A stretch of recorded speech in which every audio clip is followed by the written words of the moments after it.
gini Bang, harus disepakati sebenarnya ayat. Berarti Yesus anak di luar? Sebentar Bang, itu belum. yang harus kita sepakati dulu di Lukas 2 ayat 5. Itu kan kata-katanya kan jelas, kalau Yesus itu mendaftarkan Maria. Tunangannya itu, kata tunangan di sana sebenarnya itu adalah engage atau istilahnya sudah menjadi istri sah. Di sini istilahnya gitu. kata translate-nya yang kurang tepat. Karena beberapa ayat juga di Perjanjian Lama menggunakan kata yang sama, menesteu, bahasa Yunaninya itu artinya sudah suami istri, sudah pasangan suami istri. Jadi berarti tunangannya itu sudah tinggal suami istri ya? didaftarkan saja begitu. Oke, kita pindahkan topik ya. Ada Bang Juma di sini. Mana? Ini ada tuh naik. Oh iya. Begini ya. Assalamualaikum Gurunda. Waalaikumsalam. Waalaikumsalam warahmatullahi wabarakatuh. Kok langsung Bang Juma, besar saya tanya saya ke layarnya? Bang Juma dulu ya. Apakah tradisi Yudaisme Enggak. Tradisi Yudaisme itu bolehkah Enggak. menikah saat perempuan hamil? Enggak. Silakan Bang Juma. Masuk. Enggak Masukin boleh. Gurunda. Enggak boleh. Enggak boleh. Enggak boleh. Alasannya dong. Ya, mereka punya tradisi sama seperti Islam. Mereka punya syariat-syariat. Kemudian mereka punya tradisi dalam prosesi pernikahan itu, yang kemudian ya merupakan hal yang sakral bagi Yahudi gitu Bang. Menunggu masa idah dulu ya, 3 bulan ya. Ya betul. Nah sekarang yang menjadi masalah adalah saudara-saudara Yesus ini, apakah hasil pernikahan atau tidak? Apakah Maria benar-benar resmi menikah dengan Yusuf sehingga ada Yakobus, ada Justus. Iya, bukan Justus itu dari Yesus, cucu. Oh, cucu. Sorry, maaf. Yudas. Kan itu Bang. Itu yang perlu ditanyakan kepada teman-teman kita. Ya, tapi Bang Zuma, artinya bahwa kita harus melihat secara meluas bahwa proses Yesus dilahirkan itu kan berbeda. Jadi kalau kita kembali lagi di Yohanes 19 ayat 26, bagaimana kata ketika Yesus melihat ibunya dan muridnya dikasihinya di sampingnya, berkatalah ia kepada ibunya, ibu inilah anakmu. Kemudian katanya kepada muridnya, inilah ibumu. Artinya apa? Yesus juga mengatakan kepada setiap orang, termasuk saya dan Bang Zuma, bahwa Sebagai kita, saudara. ya, begini. Jadi bisa perhatikan ya, bahwa Yesus mengatakan ketika pertanyaan itu datang kepada Yesus, dan Yesus mengatakan bahwa Maria adalah ibunya dia juga. Ibunya dia juga. Ibunya orang-orang di sekitar kita. Ibunya siapapun. Kayak gitu. Jadi kalau misalnya saudara Yakobus dan sebagainya, mereka adalah saudara-saudaranya Yesus. Keluarga dari Maria, keponakan kah, saudara tirinya kah, mereka adalah saudara-saudaranya. Jadi saya pikir tidak ada masalah di sini. Gurunda. Jadi aku kasih tahu dulu awalnya. Jadi awalnya kan gini ya, ini makanya menjadi panjang. Aku nemu argumen baru, simpel tapi menusuk. Kalau kita lihat secara silsilah, Mesias itu siapa? Nah, ternyata Mesiasnya Yahudi itu adalah bapak tirinya Yesus, bukan Yesus. Karena Yesus tidak ada hubungan darah kepada Yusuf, apalagi kepada Daud. Jadi yang ada hubungan darah ke Daud itu kan Yusuf gitu. Mesias harus datang dari keturunan Daud, kayak gitu. Mereka mati-matian, tapi Yesus anak kandung juga gitu. Anak kandung Yusuf, itu yang pertama. Terus yang kedua disambungin lagi ke sini. Oke, kalau mau jadi anak kandung kita lihat dulu. Yesus ini ketika Maria hamil Yesus itu di dalam pernikahan atau di luar pernikahan? Dibilangnya di luar pernikahan. Ya udah, Yusuf ini bapak tirinya, bukan bapak kandung, gitu Gurunda. Baru lanjutnya ke sini. Ya itulah makanya aku bingung sendiri dari tadi pun aku bingung dari pagi memikirkan ini Tuhan, tangga kita kok punya saudara gitu. Sebenarnya kalau mereka mau ngaku itu saudara tiri, aman, kelar perkara. Cuma posisinya mereka pengennya saudara kandung dan bapak kandung gitu. Gimana caranya? Kalau gitu kan lahirnya dari sperma kan, dari sperma Yusuf jadinya. Makanya Susah makanya mereka. ini, makanya abang Suma dan abang siapa nih, Slamet. Makanya tadi saya katakan bahwa di dalam Yohanes 19 ayat 26 sampai 27, bagaimana ketika Yesus itu melihat ibunya dan muridnya yang dikasihinya itu di sampingnya, berkatalah ia kepada ibunya, "Ibu, inilah," begitu, "ibu, inilah anakmu." Kemudian kata Yesus kepada muridnya, "Inilah ibumu." Dan sejak saat itu murid-muridnya itu menerima bahwa Iya, cuma kan nggak beres di situ gitu loh. Ini tuh ibu apa? Ibu angkat, ibu tiri, atau ibu kandung? karena dia berbicara sebagai satu keluarga. Yesus adalah kepala, kita adalah tubuh itu. Nah itu juga yang itu juga keluarga tuh nggak beres sampai situ. Ini tuh keluarga angkat, keluarga tiri, atau keluarga kandung gitu loh. Ya, kalau misalnya kita mengatakan bahwa dia adalah kalau anak kandung, ya tidak masalah kan dia anak kandung karena Nah kalau gitu kan dari sperma Yusuf Yesus ini. ya, tapi kan proses gini loh Bang, proses kelahirannya dia kan berbeda. Sekarang saya bertanya kepada Abang. Kalau prosesnya, Franky dengerin dulu. Kalau prosesnya bukan dari sperma, itu anak tiri. Ya, Ya, sekarang anak gini. tiri. Kalau mau disebut anak kandung harus dari sperma. Gimana sih? Oke, Bikin definisi sendiri. Gini, jika seorang dikatakan ayah tiri, berarti gini, sesungguhnya si Maria tentunya dia punya suami. Maria nikah sama Yusuf udah bawa anak nggak? Entar, dengar dulu baik-baik. Ah ya, coba gimana?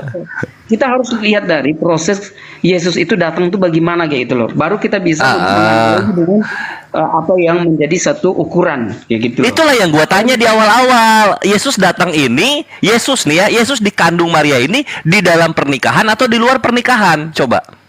Nah, Yesus di dalam kandungan Maria, sebelum Yusuf berjumpa dengan Maria, itu Ya kalau gitu anak tiri. Loh, diam dulu, dengar dulu. Apa dong, mau kemana coba? Ayo. Perhatikan, saudara.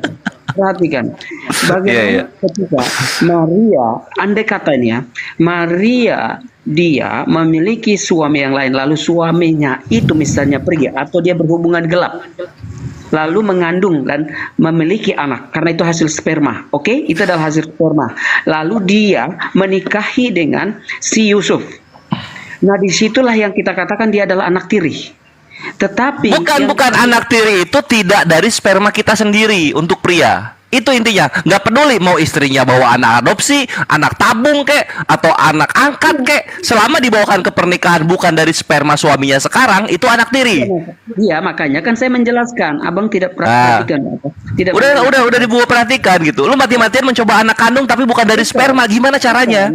anak gini, makanya saya bilang, Anda tahu Maria itu siapa yang menghamili dia? Roh Kudus. Nah, Roh Kudus itu siapa dalam pemahaman orang Kristen? Ya, jadi bapak kandungnya Yesus jatuhnya. Gitu. Makanya kalau Anda bisa bertanya sampai segitu dalamnya, hanya menganalogikan secara manusia di bumi. Ya bukan analogi, ini praktek pernikahan. Pernikahannya pakai pernikahan Allah atau pernikahan manusia yang dipakai. Ya, makanya saya bilang Allah punya maha kuasa. Ah, Caranya dia mempertemukan pertemuan boleh. antara si A dan si B itu adalah cara salah satu Allah mempunyai. Dia memilih seorang nabi dengan cara yang berbeda. Dia memilih Maria dan Yusuf menjadi seorang pasangan untuk dia boleh berdatang ke dunia ini. Iya, dan dia pun memilih ibu kandungnya. Siapa? Tuhan memilih ibu kandungnya siapa? Namanya? Ibu kandung itu artinya dia. Tuhan memilih siapa nabinya, siapa utusannya. Masa Tuhan nggak bisa memilih siapa ibu kandungnya? Maria hanya melahirkan yang dikandung oleh Roh Kudus. Ingat baik-baik. Iya, itu dipilih Tuhan nggak Maria sebagai ibu kandungnya? Dipilih nggak itu? Dia terpilih menjadi seorang ibu untuk melahirkan. Iya, yang memilih Maria sebagai ibu kandungnya Tuhan sendiri siapa? Tuhan dong, masa orang lain? Ya, Yesus memilih Maria sebagai ibu, seorang ibu. Gitu kan? Nah, tapi apakah Yesus memilih bapak kandungnya? Apakah Yesus memilih bapak kandungnya? Ya, tentu bisa. Kenapa tidak? Nah, kalau gitu Yesus dari sperma bapak kandungnya. Gini, lu Ini mau dibawa kemana? Mau dibawa kemana? Gini, makanya tadi kan gue bilang bahwa itu bukan hubungan sperma yang terjadi. Proses kelahiran Yesus itu bukan ada hubungan campur tangan manusia si A dan si B. Oke, sepakat kita ya. Bukan dari sperma ya, bukan dari sperma. Bukan anak kandung. Kalau bukan dari sperma bukan anak kandung. Sepakat? Enggak, dengar baik. Kok nggak mau? Kok nggak mau? Aneh nih. Kok aneh ini ya Frankie ya? Kok nggak mau? Bukan aneh, karena kita menceritakan jalannya. Bagaimana proses Yesus itu datang ke dunia ini Iya, prosesnya Yesus datang dari sperma bukan? Tidak, dia tidak datang. Bukan kandung kalau gitu, bukan anak kandung, anak tiri jatuhnya. Anda tidak memahami secara eksklusif, ya. Oke, mungkin gini ya, pakai sperma rohani, itu sperma rohani, iya. Bukan masalah. Bukan juga. Terus apa? Bukan gini. Kalau kita berbicara logika manusia, ya, tentunya itu ada kontradiksi. Tetapi Lah ini perkawinan manusia atau perkawinan Allah ini gua tanya. Nah, perkawinan, kamu tahu tercatat perkawinan mereka. Ya itu, makanya gue jawab dulu. Perkawinannya perkawinan manusia atau perkawinan Allah? Allah, gini loh. Kita berpikir secara logika. Bagaimana Yesus itu datang memilih seorang Maria hanya sebagai wadah di sana untuk dia turun ke dunia ini. Iya, wadahnya ini kan jadi ibunya nih, si wadah ini. Cuma kita kan nggak ada masalah. Maria ibu kandung Yesus, kita nggak ada masalah. Ini loh, Yusufnya ini loh. Yusufnya ini kenapa kok bisa bapak kandung padahal bukan dari sperma Yusuf gitu? Kok bisa begitu? Anda maunya menuntut Yusuf itu sebagai ayah tiri. Tetapi Allah tidak punya perkenanan itu karena dia memilih kedua ini menjadi orang tua. Ya kalau gitu, kalau dipilih sama Allah, maka spermanya dipakai dong. Spermanya dipakai kalau gitu dong. Tetapi kan Yesus itu kan tidak terlahir menggunakan sperma. Ya kalau gitu bukan ayah kandungnya Yusuf ini, bukan ayah kandung. Dan Maria Bukan juga. itu hanya dipilih. Nah, Gurunda di situ ya. Mereka tuh apa yang menyetubuhi? angik, Gurunda. Mereka angik aja di bagian situ, Gurunda. Silakan dilanjut. Aku cuma kasih prolognya aja. Jadi gini. Gini Bung, gini. Saudara tidak perlu kemudian mengeraskan hati untuk menyangkal apa yang disajikan ya, karena memang di dalam pemahaman Kristen secara data, orang Kristen itu bukan lagi manusia sebenarnya. Kalau dalam pengajaran Paulus, Kristen ini bukan manusia, tapi Kristen ini separuh Tuhan gitu ya. Kenapa saya katakan separuh Tuhan? Karena orang Kristen ini diajarkan menyikapi dirinya sebagai anak Tuhan. Contoh misalnya di dalam Roma 9, di situ diterangkan seperti yang difirmankan juga dalam kitab Nabi Hosea, yang bukan umatku akan kusebut umatku, dan yang bukan kekasih kusebut kekasih. Dan di tempat di mana akan dikatakan kepada mereka, kamu ini bukan lagi umatku, tapi di sana akan dikatakan kepada mereka, engkau ini adalah anak-anak dari Theos yang hidup. Jadi ini di dalam ajaran Roma jelas sekali bahwa Kristen ini disebut sebagai putra dan putri Theos atau anak-anak Tuhan. Nah, sehingga ketika Anda dipersulit kemudian dengan keadaan tentang Yesus itu sebagai anak Tuhan, kemudian Yakobus saudaranya juga boleh dikatakan sebagai saudara Tuhan atau anak Tuhan, maka itu tidak perlu mengeraskan hati, karena Kristen saja yang sudah 2000 tahun lebih dari jauhnya masa Yesus masih dianggap sebagai anak Tuhan. Di Galatia 4 ya, di situ sangat jelas dikatakan, tetapi setelah genap waktunya maka Tuhan mengutus anaknya yang lahir dari seorang perempuan dan takluk pada hukum Taurat. Lalu dia diutus untuk menebus mereka yang takluk pada hukum Taurat supaya diterima menjadi anak. Jadi kalian ini harus diterima sebagai anak. Dan karena kamu adalah anak, maka Theos telah menyuruh roh anaknya ke dalam hati kita yang berseru, ya Abba, ya Bapa. Jadi kamu bukan lagi hamba, tetapi kamu adalah anak. Jikalau kamu adalah anak Theos, maka kamu juga adalah ahli waris dari Theos. Jadi Kristen ini ya separuh Tuhan, separuh Theos. Karena mereka ini bukan lagi manusia, sebenarnya mereka ini adalah dewa itu sendiri atau Theos itu sendiri. Karena memang sudah dinyatakan bahwa dia ini orang-orang Kristen ini adalah anak-anak Theos. Nah, kemana arahnya perginya ini anak-anak Theos ini? Karena Tuhan pencipta langit dan bumi itu bukan makhluk sampai dia beranak gitu ya. Nah, kalau kita lihat lagi dalam Roma 8, sedikit lagi dari saya. Semua orang yang dipimpin oleh roh Theos adalah anak Theos. Sebab kamu tidak menerima roh perbudakan yang membuat kamu menjadi takut lagi, tetapi kamu telah menerima roh yang menjadikan kamu sebagai anak Theos. Oleh roh kita yang kita diseru, ya Abba, ya Bapa. Roh itu bersaksi bersama-sama dengan roh kita bahwa kita ini adalah anak-anak Theos. Dan kita adalah anak Theos, maka kita juga adalah ahli waris dari Theos. Jelas itu. Jadi kalau orang Kristen mengatakan Yesus itu bukan anak Tuhan, Yakobus bukan juga anak Tuhan, itu keliru. Kecuali Anda ingin mengatakan bahwa agama Kristen itu ya tidak berpola daripada pengajaran orang Farisi. Satu lagi, di dalam 1 Yohanes 3, di data nomor pertama dan seterusnya dikatakan, lihatlah betapa besar kasih yang dikaruniakan Bapa kepada kita sehingga kita disebut sebagai anak-anak Theos. Ya. Dan memang kita adalah memang anak-anak Theos. Jadi orang Kristen ini memang anak-anak Theos. Ya, cuman masalahnya Theos yang mana yang punya anak? Karena kalau Theosnya Bani Israel itu tidak pernah memiliki anak dalam perspektif pemahaman mereka. Anak yang dimaksud di sana adalah orang yang soleh, orang yang tunduk, orang yang taat, hidup di dalam kesehariannya melaksanakan perintah-perintah Tuhan. Sementara Kristen adalah kelompok manusia yang dimerdekakan, dibebaskan dari perintah-perintah Tuhan. Jadi anak yang dimaksud ini apa? Kristen disebut sebagai anak-anak dewa, anak-anak Theos, ini maksudnya apa? Ketaatan, tidak ada ketaatan. Iya. Coba, silakan. Oke, Oke, Bang. boleh. Terima kasih. Boleh Simeon. Boleh ya? Oh ya. Oke, silakan. terima kasih Bang Zuma. Iya, Izin silakan. sedikit. Oke, Bang. Jadi kalau dalam kekristenan, Bang, sebenarnya ada dua istilah, Bang. Pertama, anak Allah itu yang tunggal.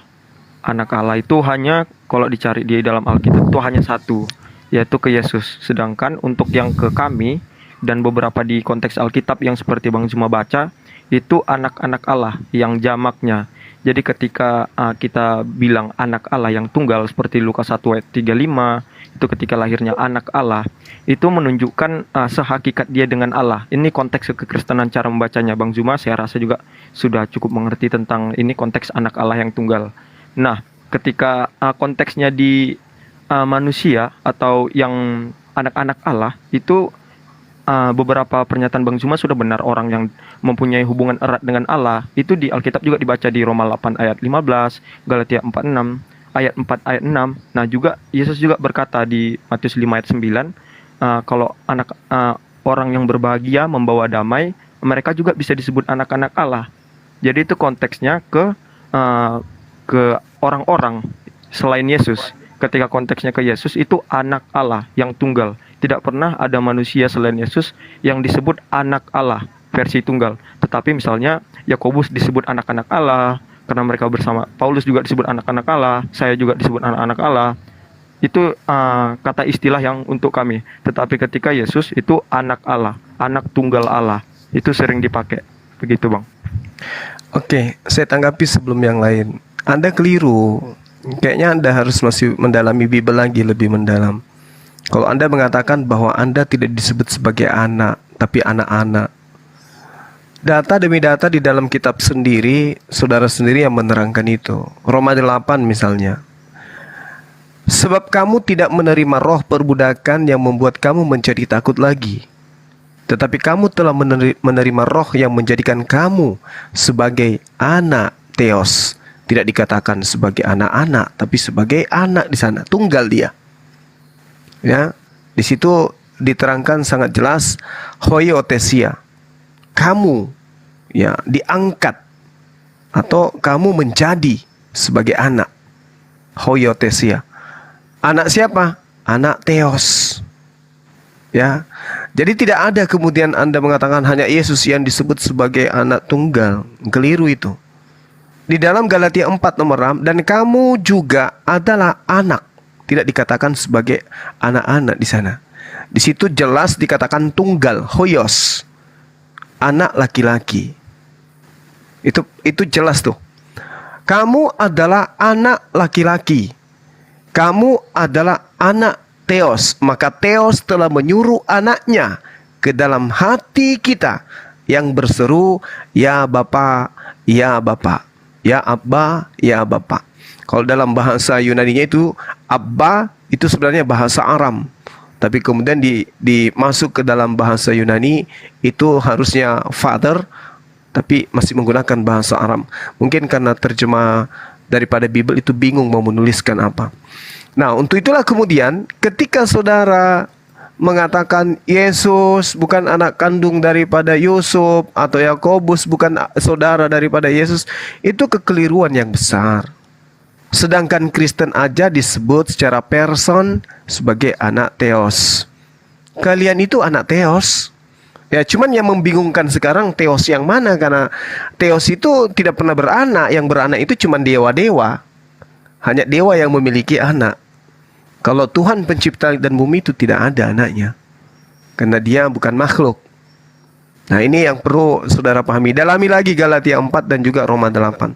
Di situ jelas kalian disebut sebagai anak yang tunggal. Arti kata anak yang berdiri sendiri gitu. Ya, silakan. Baik Bang Suman. Oke, Artinya, saya tanggapi sedikit lagi ya Bang. Boleh. Angga, tunggu, oi. Frankie tunggu. Ini by one aja karena si Meon dari tadi belum, Gurunda juga baru datang. Lanjut aja ya, by one, Gurunda, Makasih, gas. Bang. Oke, jadi tadi Bang Zuma bilang baca lagi kalau bukan Yesus, selain Yesus, Yesus bukan anak tunggal ya, seperti itu ya. Jadi kalau di Yohanes 1 ayat 18 itu sebenarnya jelas.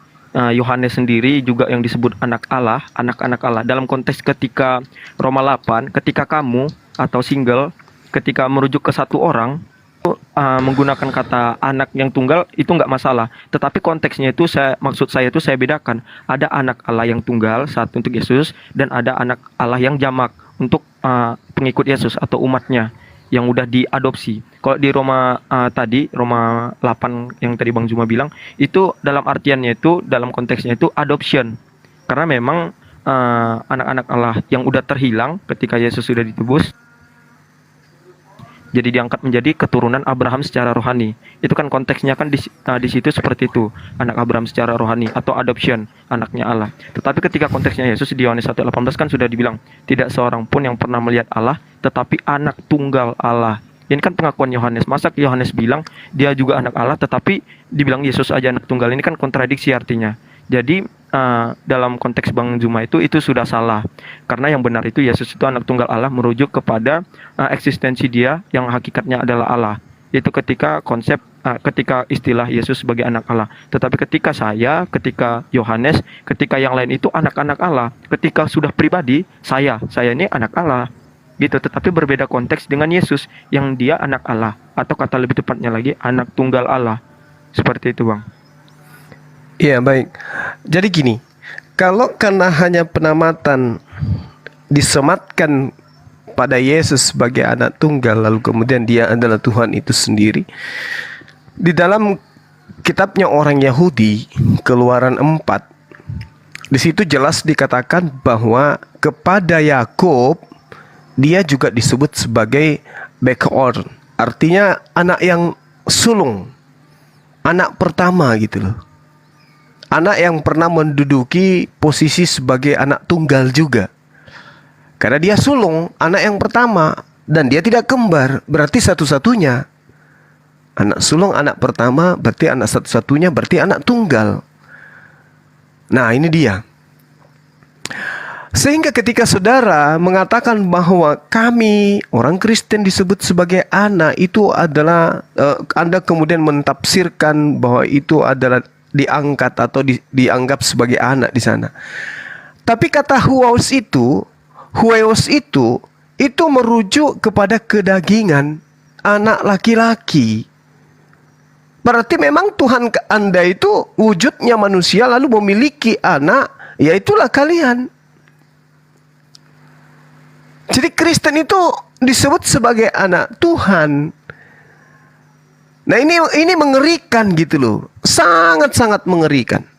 Anak Tuhan tidak bersunat. Anak Tuhan makan larangan-larangan Tuhan.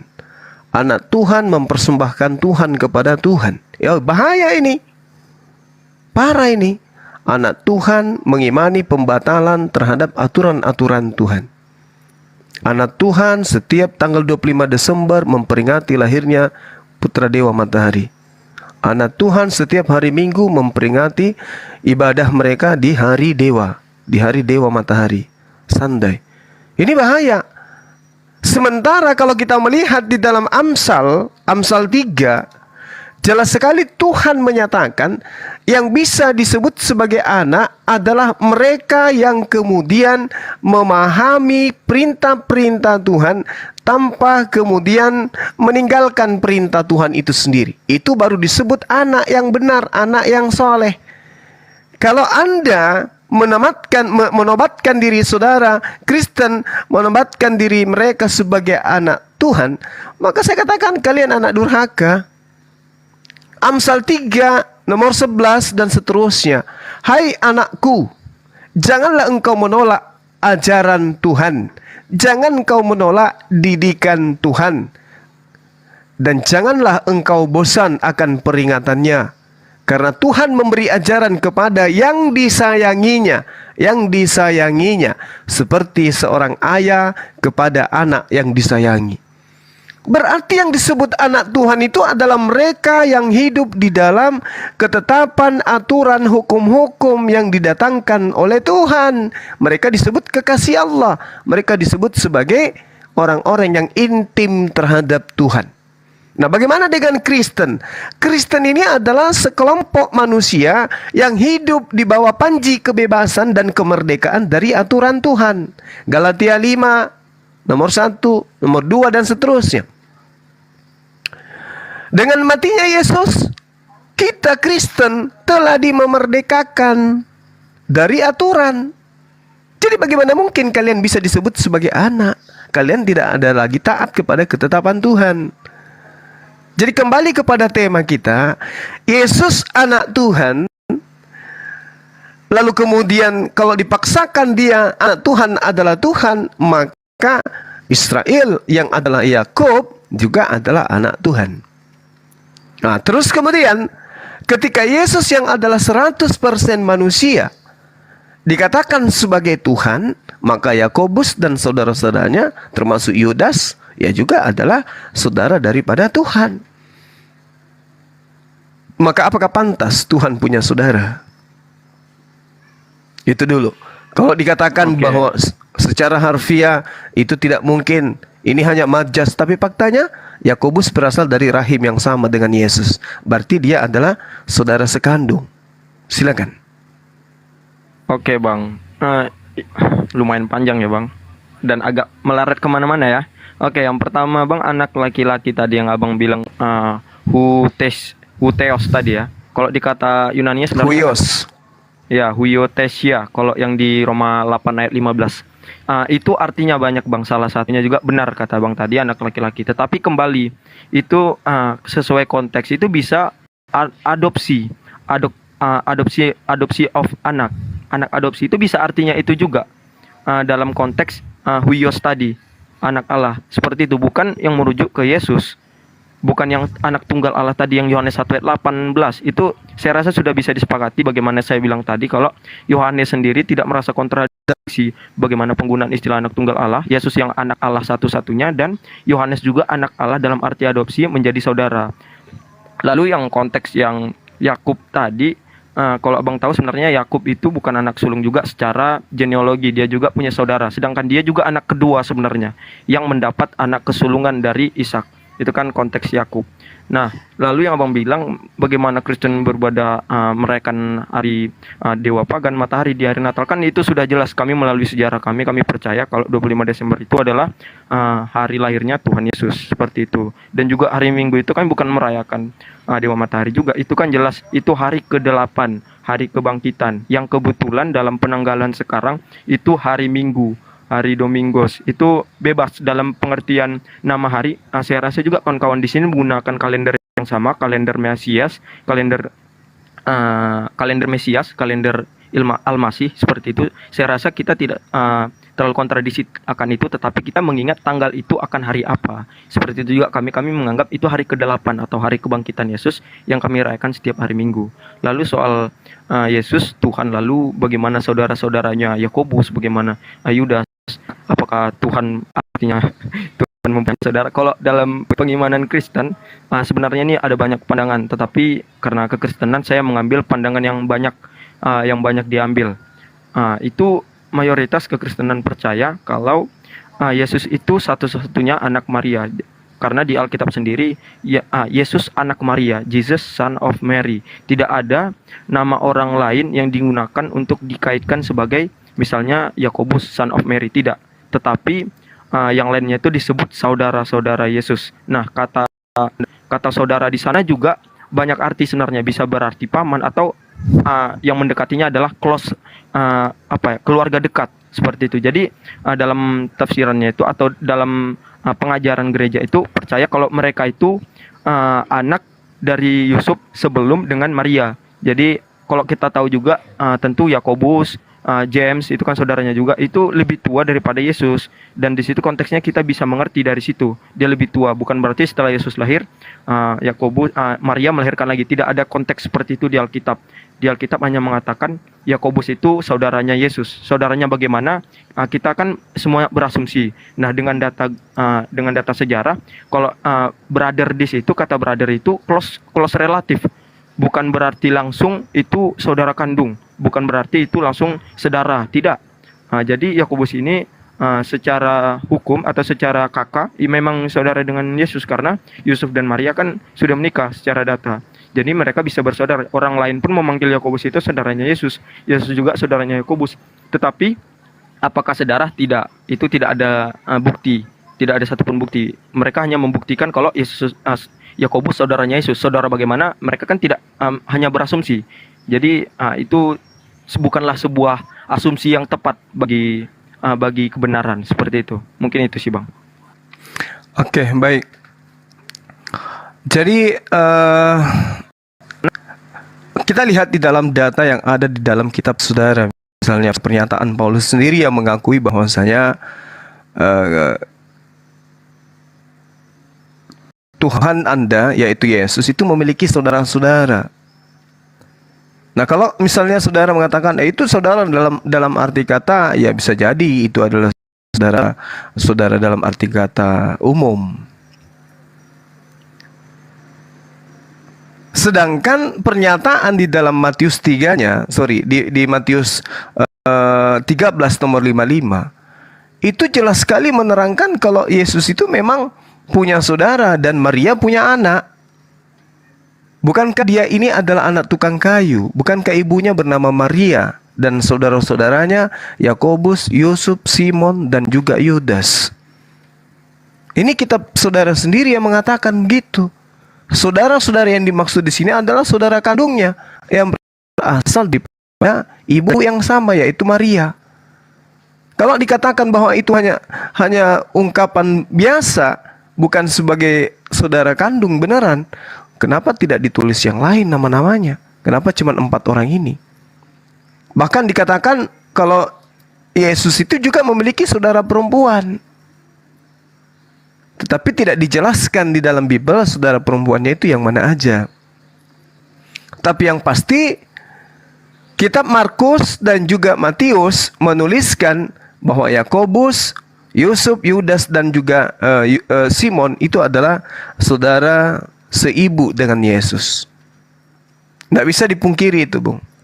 Dari manapun Anda bisa berbicara, kecuali Anda ingin menolaknya, ya, Anda tidak akan pernah bisa melepaskan apa yang diinformasikan oleh Bible bahwa Yakobus, Yusuf, Yudas, Simon itu adalah saudara sekandung dengan Tuhan Anda, yaitu Yesus. Dan Anda tidak bisa kemudian mengatakan, tidak bisa, karena Yesus itu adalah manusia 100%. Adapun embel 100% Tuhan kan nanti di konsili itu baru ditetapkan. Tapi fakta Yesus itu manusia nggak bisa dibantah. Dia anak manusia, tidak bisa dibantah. Saudaranya pun manusia. Yang berat kemudian ketika dia menjadi Tuhan, karena saudara-saudaranya akan menjadi saudara Tuhan. Termasuk dengan saudara ini, anak-anak Tuhan.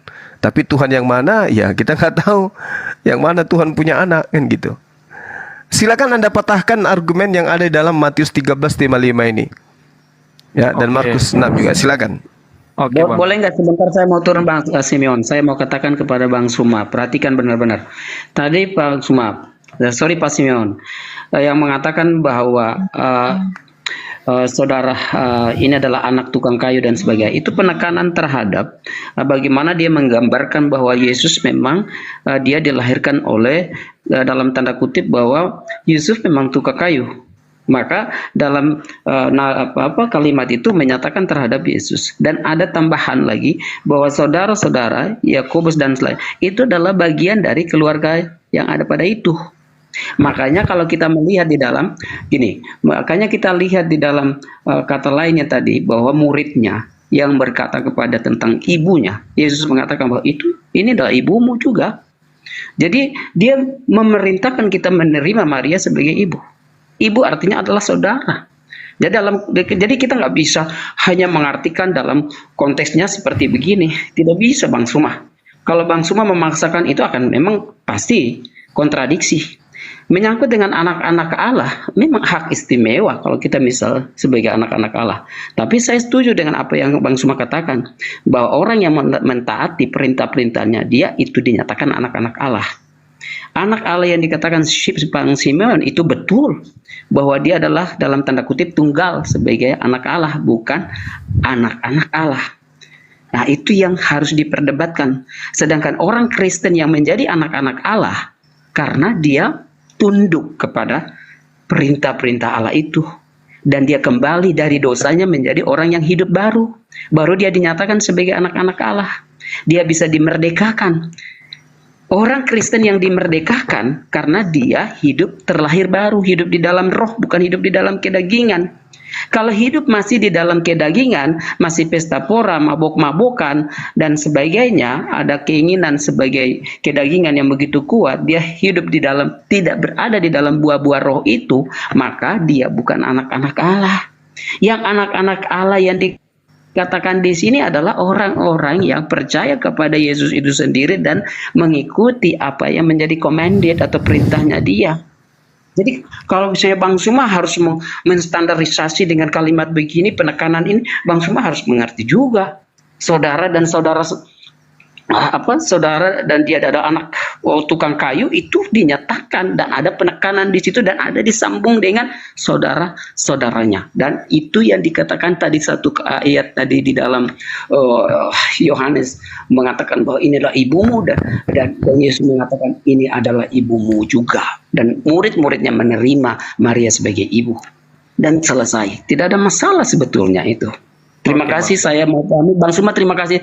Thank you ya. Sama-sama Bang Franky. Saya mau ini dulu. Saya ada Bang Simeon, saya keluar dulu karena saya harus begini. Ada pertemuan. Terima kasih, saudara. Saya sikapi sebentar, sedikit saudara. Bang Zuma, sedikit aja Bang Zuma. Iya, silakan. Oke, biar nanti Saya sekalian turun, biar ya. nggak capek. Oke, biar yang clear juga ya yang di Matius 13. Kalau di Matius 13 kan kita tahu konteksnya ini kan Yesus ditolak di Nazaret. Artinya di konteks ini kalau kita baca dari perikop pertama kan yang kita tahu tadi Bang Zuma mengutipnya itu yang di ayat 55 ya. Jadi boleh dibesarin nggak kelihatan juga ya? Boleh Kak dibesarin. Hostnya kemana? Mbak Esti. Ya, Bang. Minta tolong dia dibesarkan katanya itu. Ya. Oke, makasih Kak. Jadi kita pilek. Jadi kalau dibaca di sini kan perikopnya itu tentang Yesus ditolak di Nazaret.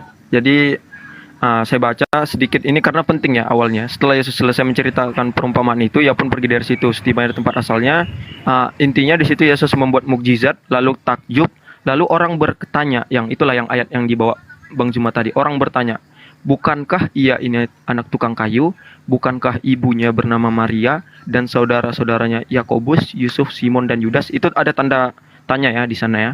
Nah, di sini adalah tanggapan orang yang berbicara tentang Yesus. Jadi tanggapan orang ini apakah benar? Benar juga, tentu benar karena orang nggak mungkin misalnya tetangga walaupun tidak terlalu tahu, tetapi karena mereka satu keluarga tentu lumayan tahu. Tetapi kalau kita baca saudara-saudara di sini, saudara-saudaranya, ini kata aslinya di Yunaninya itu adalah adelpos 80, bisa dicek di ayatnya itu nomor 80. Itu artinya banyak Bang sebenarnya. Ini bisa brother betul. Saya misalnya, saudara kandung saya bisa pakai adelpos. Tetapi bukan hanya itu. Dia bisa juga yang tiri. Misalnya anak dari Yusuf, kan kita tahu Yusuf seperti yang saya bilang tadi, sebelum, kalau dalam ajaran gereja itu Yusuf sebelum dan Maria sudah mempunyai anak. Makanya Yakobus sama James itu lebih tua dari Yakobus atau James itu lebih tua daripada Yesus. Yesus lebih muda daripada Yakobus. Itu yang ditekankan. Jadi Yakobus ini anaknya Yusuf, tetapi bukan anaknya Maria. Seperti itu. Jadi bisa artinya itu dari satu ibu atau satu ayah, atau ini bisa juga a fellow or man, orang dekat juga bisa. Intinya itu bukan harus saudara. Dia tidak harus saudara. Bahkan saudara di dalam Kristus, tetapi di konteks itu bukan saudara dalam Kristus. Kenapa? Tentu tetangganya nggak tahu, belum tahu juga tentang Kristus, bagaimana dia memerdekakan saudara dalam Kristus. Konteksnya nggak bisa di sana. Jadi kita sesuai konteksnya di sini. Nah, di sini konteksnya saudara. Kalau Abang Zuma bilang itu anaknya langsung dari Maria, anak kandung, itu tidak cocok. Itu akan kontradiksi dengan ayat-ayat lainnya, karena yang dibilang anak Maria itu cuma Yesus. Yesus son of Mary, tidak pernah Yakobus son of Mary, Yusuf son of Mary, Simon son of Mary, Yudas son of Mary, tidak pernah, hanya Yesus. Nah, itu yang membuktikan Yakobus, Yusuf, Simon, Yudas ini bukan anak dari Maria, tetapi anak dari Yusuf. Bisa jadi anak dari Yusuf, ataupun kalau di dalam gereja Roma, gereja Katolik itu menganggap kalau Yakobus, Yusuf, Simon, Yudas ini adalah sepupu, jadi masih kerabat Yesus. Kalau kita tahu tadi adelpos tadi bisa juga untuk kerabat, bahkan bisa untuk paman. Paman itu bisa menggunakan kata adelpos juga di beberapa kata. Jadi kita nggak harus bakukan satu kata itu menjadi hanya untuk saudara kandung anak Maria, nggak bisa. Oke, mungkin itu yang di Matius 13. Makasih Bang. Ya, baik. Jadi gini, ketika saudara mengatakan bahwa Maria itu tidak memiliki anak kecuali daripada Yesus itu sendiri. Tetapi kalau kita melihat apa yang diterangkan oleh kitab saudara, jelas banyak pengakuan di dalam catatan Bible yang mengatakan bahwa Maria itu memiliki anak gitu loh, selain daripada Yesus. Itu terungkap di dalam kitab saudara. Di dalam Markus 6 nomor 3 yang saya katakan tadi itu kan jelas sekali itu dikatakan di sana bahwa Yakobus, Yudas ini adalah anak Yusuf dan Maria. Kalau Anda mengatakan bahwasanya itu bukan anak kandung, ya boleh Anda mengatakan mereka beda ibu, satu bapak misalnya, satu ibu bapak tiri, satu bapak kandung, bisa. Tapi yang jadi permasalahan sekarang, kalau Yakobus itu adalah anak tiri, maka Tuhan punya saudara tiri. Apa itu bisa disifati oleh pengajaran-pengajaran para nabi bahwa Tuhan memiliki saudara tiri itu? Pastinya akan lari kepada, oh di situ dia pada saat itu adalah sebagai manusia. Kan itu nantinya ke sana. Arahnya pasti ke situ. Pada saat itu kemudian, ya, dia adalah manusia. Tapi pada saat dia menjadi manusia, dia memiliki saudara tiri. Nah, saudara tiri ketika mencari saudaranya, itu kemana perginya? Misalnya Yakobus ini seperti yang Anda narasikan, dia adalah saudara beda bapak.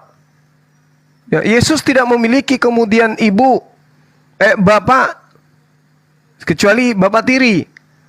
Yakobus, Maria itu adalah ibu tirinya, tapi sang saudara tiri mencari anak daripada ibu tirinya, itu larinya kemana nantinya? Nah, ini permasalahan ketika kemudian Tuhan dianggap punya saudara, meskipun itu adalah saudara tiri. Itu permasalahannya itu ada di situ. Lalu kemudian saudara kita yang tadi, Kristen disebut sebagai anak Tuhan karena mereka taat. Taat di mana? Apanya yang ditaatin oleh Kristen? Perintah Tuhan yang mana yang ditaatin? Bukankah perintah Tuhan itu hanya termaktub di dalam hukum Taurat yang masih tersisa? Sementara yang ditaati oleh orang Kristen hari ini, ya bukan perintah Tuhan, tetapi perintah yang muncul di dalam kitab yang Kristen pegang, di mana kitab itu tidak ada legitimasi dari Yesus. Contoh misalnya, menganggap Yesus itu sebagai Tuhan. Ilmunya dari mana? Yang mendasari dari perintah Tuhannya untuk menuhankan Yesus itu yang mana? Bukankah kemudian Yesus mengajarkan dirinya untuk ditaatin? Yesusnya yang harus ditaatin, bukan di luar Yesus. Bukan pengarang kitabnya yang harus ditaatin, tapi Yesusnya. Nah, jika demikian, maka setaat apapun manusia kepada Yesus tidak akan sampai kepada kondisi di mana Yesus menjadi Tuhan bagi dia, kecuali taatnya kepada pengarang kitab Kristen. Pasti akan menuhankan Yesus itu sendiri. Nah, lalu kemudian saudara, ketika tadi Anda membawakan data bahwa ini bisa dianggap sebagai saudara tiri dan seterusnya, tapi data di kitab saudara Anda tidak bisa pungkiri. Contoh misalnya di dalam Yudas 1 nomor 1, Yakobus itu jelas sekali disebut sebagai saudara daripada Tuhan Yesus. Lalu kalau kita melihat ya, kita lihat lebih jauh. Kalau Anda jeli melihat apa yang diterangkan dalam Matius 13 nomor 55, nomor 56. Coba Anda lihat. Anda membacakan satu perikop, menampakkan satu perikop.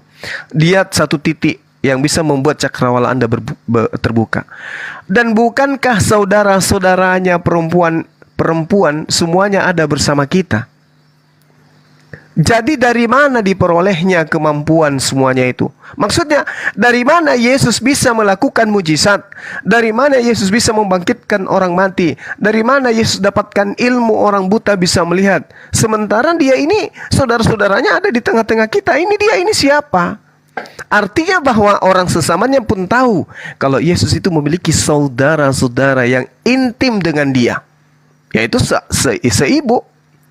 Karena ini datanya jelas. Bukankah dia ini anak tukang kayu? Bukankah ibunya bernama Maria? Dan saudara-saudaranya Yakobus, Yusuf, Simon, dan Yudas? Dan bukankah saudara-saudaranya yang perempuan semuanya ada bersama dengan kita? Lalu dari mana kemampuan yang dimiliki dia ini? Dari mana?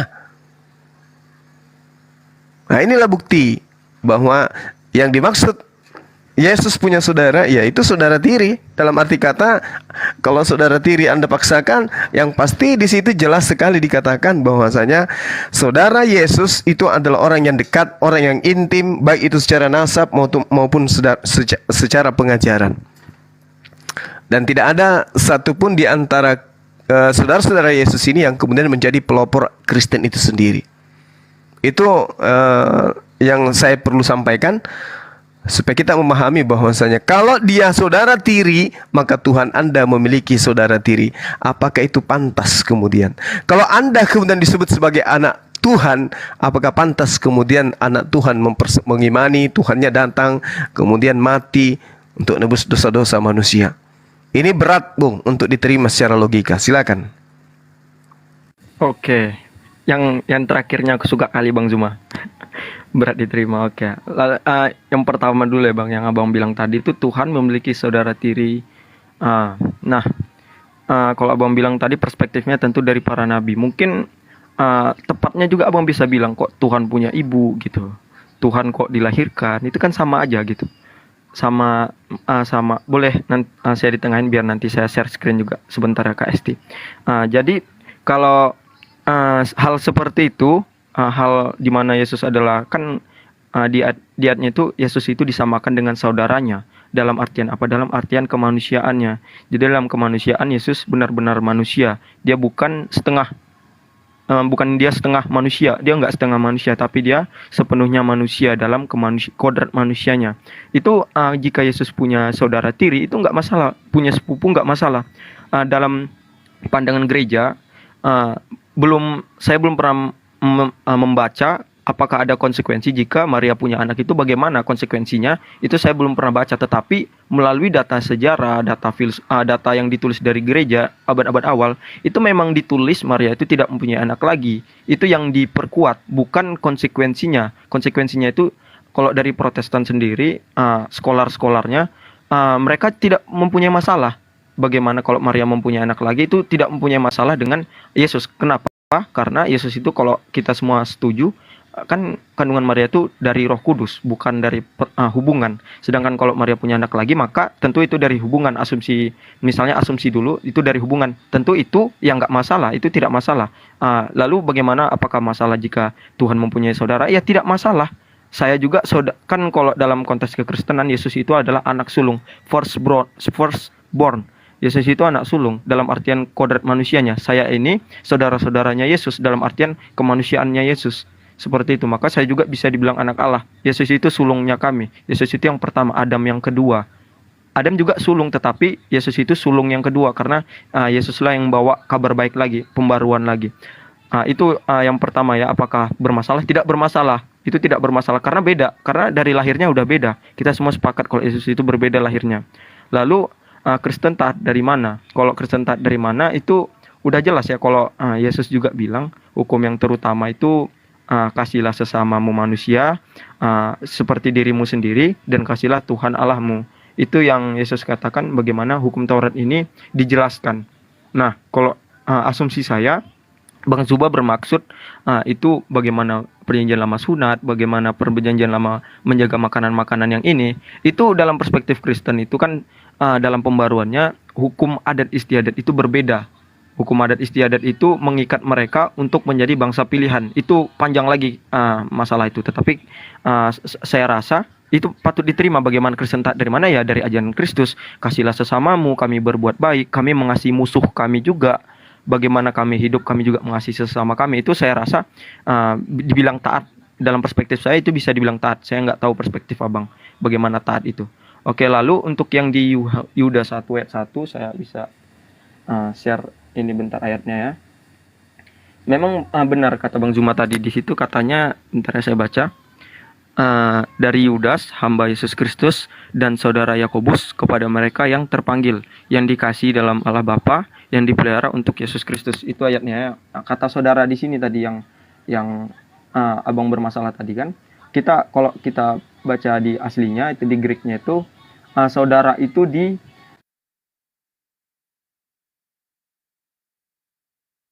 Adelphos ini 80. Kalau Adelphos kita buka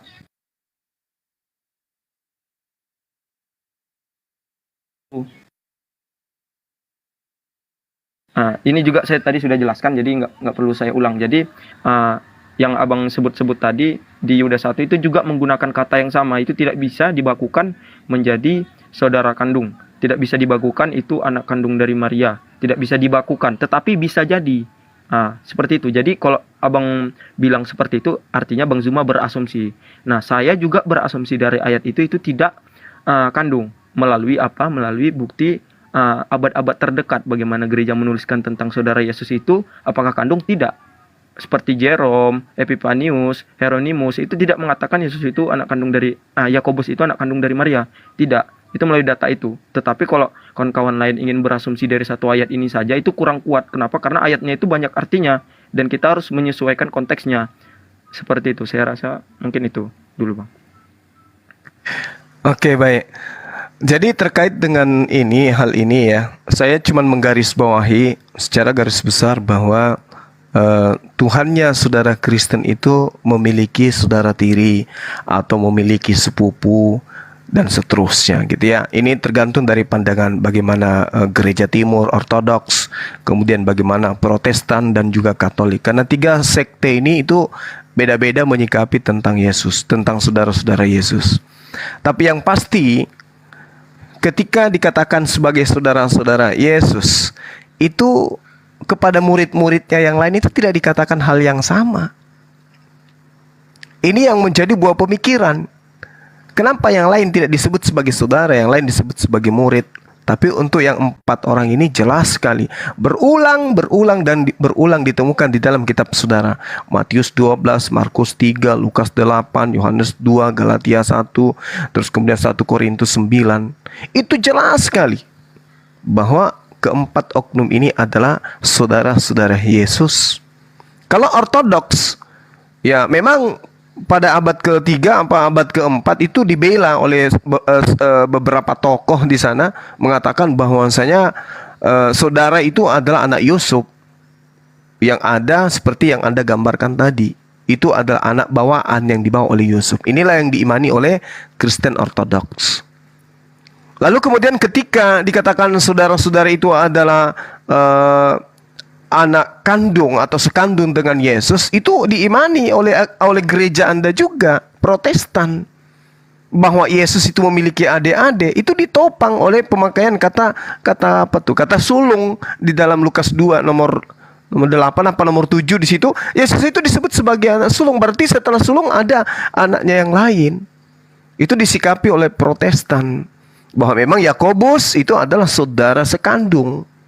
Protestan yang menganut itu, Bang. Itu diperkuat dengan adanya apa yang dikemukakan oleh Uskup Monosus. Itu kalau Anda belajar sejarah itu jelas itu ada. Nah, sedangkan kalau Katolik, mereka memahami bahwa saudara-saudara di situ adalah sepupuan, dan ketiga pandangan ini menurut saya menggelikan gitu. Ada Tuhan memiliki saudara tiri, ada Tuhan memiliki saudara kandung, ada Tuhan yang memiliki sepupu. Ini bagi saya lawakan menurut saya. Oleh karena itulah kemudian ketika saudara mempertahankan argumentasi Yesus itu adalah Tuhan, berarti Tuhan Anda punya saudara sekandung, punya saudara tiri, punya sepupu. Anda mengatakan itu biasa-biasa saja. Ya mungkin karena Anda sudah sekian lama beriman kepada manusia yang punya sepupu, punya saudara kandung dan juga punya saudara tiri. Tapi apakah seperti itu yang diajarkan oleh Yesus? Apakah seperti itu yang diajarkan oleh para nabi? Bahwa Tuhan harus nuzul menjadi manusia, punya keluarga, sampai Kristen disebut sebagai keluarga Tuhan. Kristen disebut sebagai anak-anak Theos. Sementara kaidah orang bisa disebut sebagai anak Tuhan di dalam Amsal adalah mereka yang tunduk dan patuh kepada ketetapan. Sementara Kristen enggak. Sekali saya katakan Kristen itu enggak tunduk kepada ketetapan Tuhan. Maka Yesus mengatakan, "Enyahlah daripada aku engkau semua pembuat kejahatan." Nah, kalau Anda mengatakan saya tunduk kepada ketetapan Tuhan, apa buktinya? Oh, kasihilah musuhmu. No, bukan begitu kasihi musuh. Yang dimaksud oleh Yesus kasihi musuh, jika engkau mengasihi orang, maka ajarkan mereka untuk tunduk kepada hukum Taurat. Coba Anda lihat di dalam Matius 5 nomor 19 tuh. Itu jelas sekali gambarannya. Barang siapa yang meniadakan setitik pun meskipun yang paling terkecil, lalu mengajarkan, nah tuh, mengajarkan ke orang lain, berarti menyesatkan orang lain, maka dia akan menempati tempat terhina di dalam kerajaan langit. Artinya, kalau Anda hari ini Kristen, mengajarkan kepada anak istri Anda juga Kristen, berarti Anda mengajak orang-orang ini menuju kepada tempat yang terhina di kerajaan langit. Berarti Anda tidak mengasihi.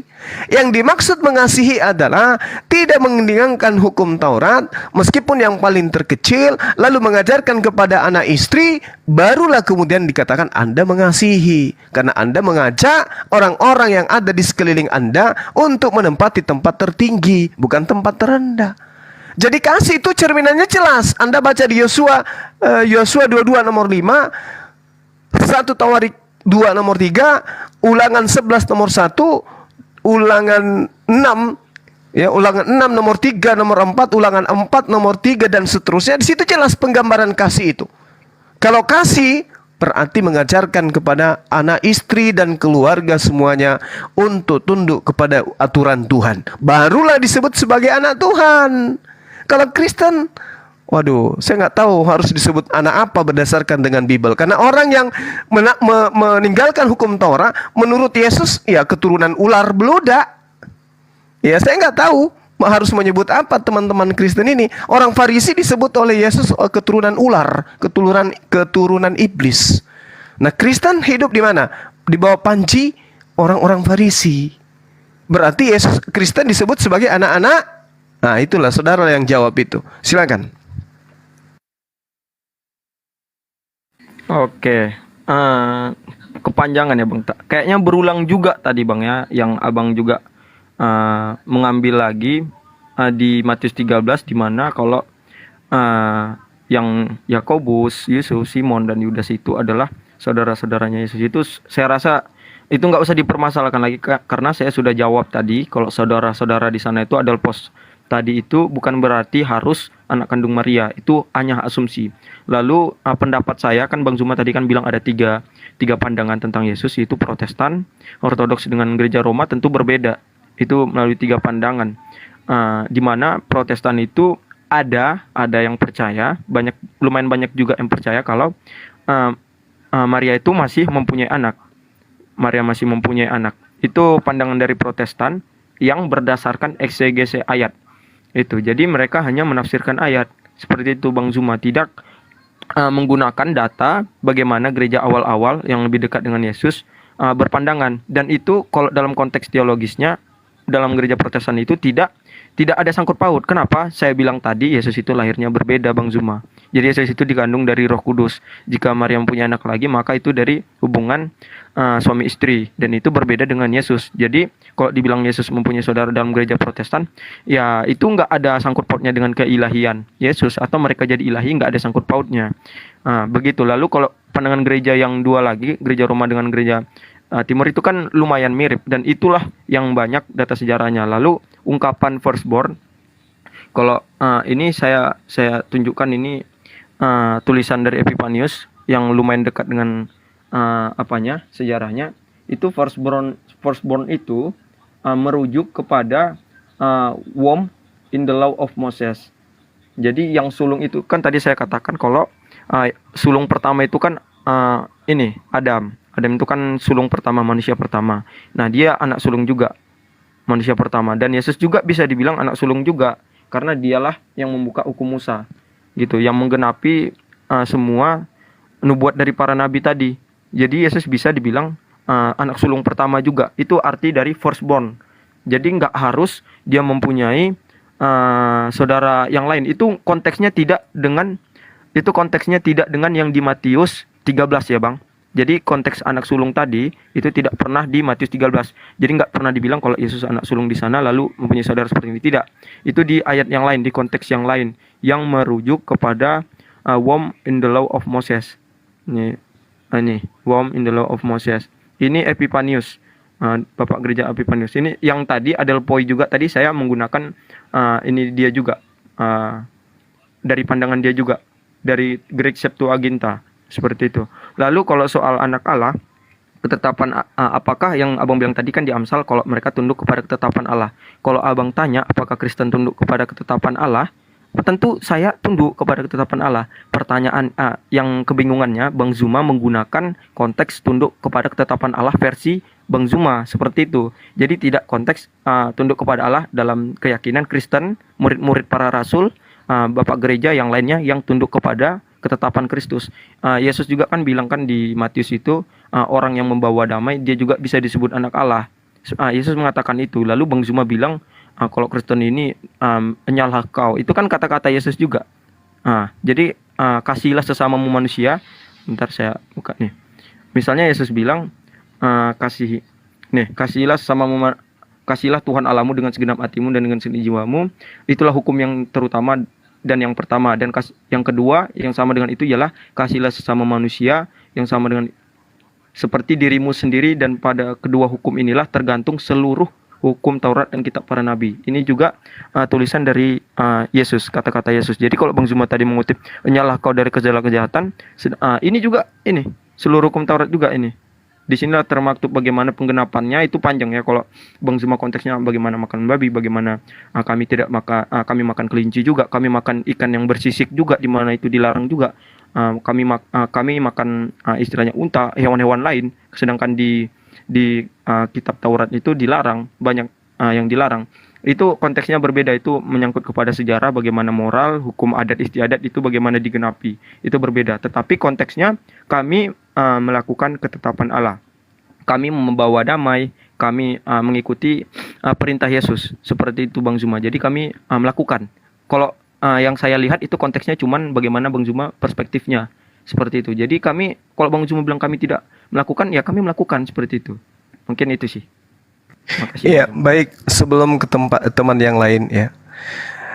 Di dalam kitabnya orang Yahudi, yang dimaksud mengasihi itu adalah tunduk kepada perintah Tuhan.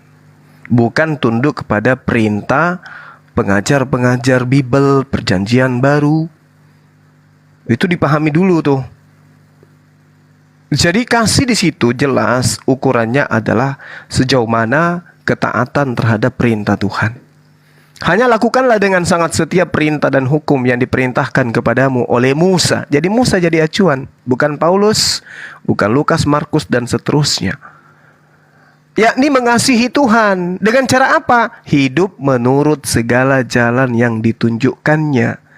Saya boleh minta dong kepada teman-teman Kristen, Tuhan Elohim yang diperkenalkan oleh Nabi Musa, yang diperkenalkan Yesus kepada Bani Israel, boleh ditunjukkan dong kepada saya bahwa kasih hidup menurut segala jalan yang ditunjukkannya, tetap mengikuti perintahnya. Boleh dong ada perintah untuk menyembah Yesus, menuhankan Yesus, meninggalkan hukum Taurat. Boleh dong. Kalau ada mana? Baru boleh dikatakan kasih. Kalau tidak ada, cuman di mulut. Anda taat apa yang Anda taatin. Sementara ukuran kasih adalah hidup menurut segala jalan yang ditunjukkan oleh Hasem. Tetap mengikuti perintah Hasem, berpaut pada perintah Hasem, berbakti hanya kepada Hasem dengan segenap jiwa dan juga hati. Jadi Anda sekarang ini berbakti dan terpaut kepada perintah-perintah orang, yaitu penulis kitab saudara. Sedangkan kasih adalah taat tunduk kepada perintah Tuhannya. Ulangan 11 nomor 1, coba Anda lihat. Haruslah engkau mengasihi Tuhan Elohim, melakukan dengan setia kewajibanmu terhadap Dia.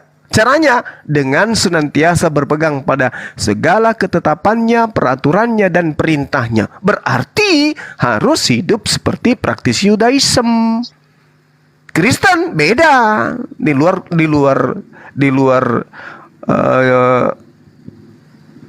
luar jaringan yang ada di dalam pengajaran Nabi Musa kepada pengikutnya, yaitu Bani Israel.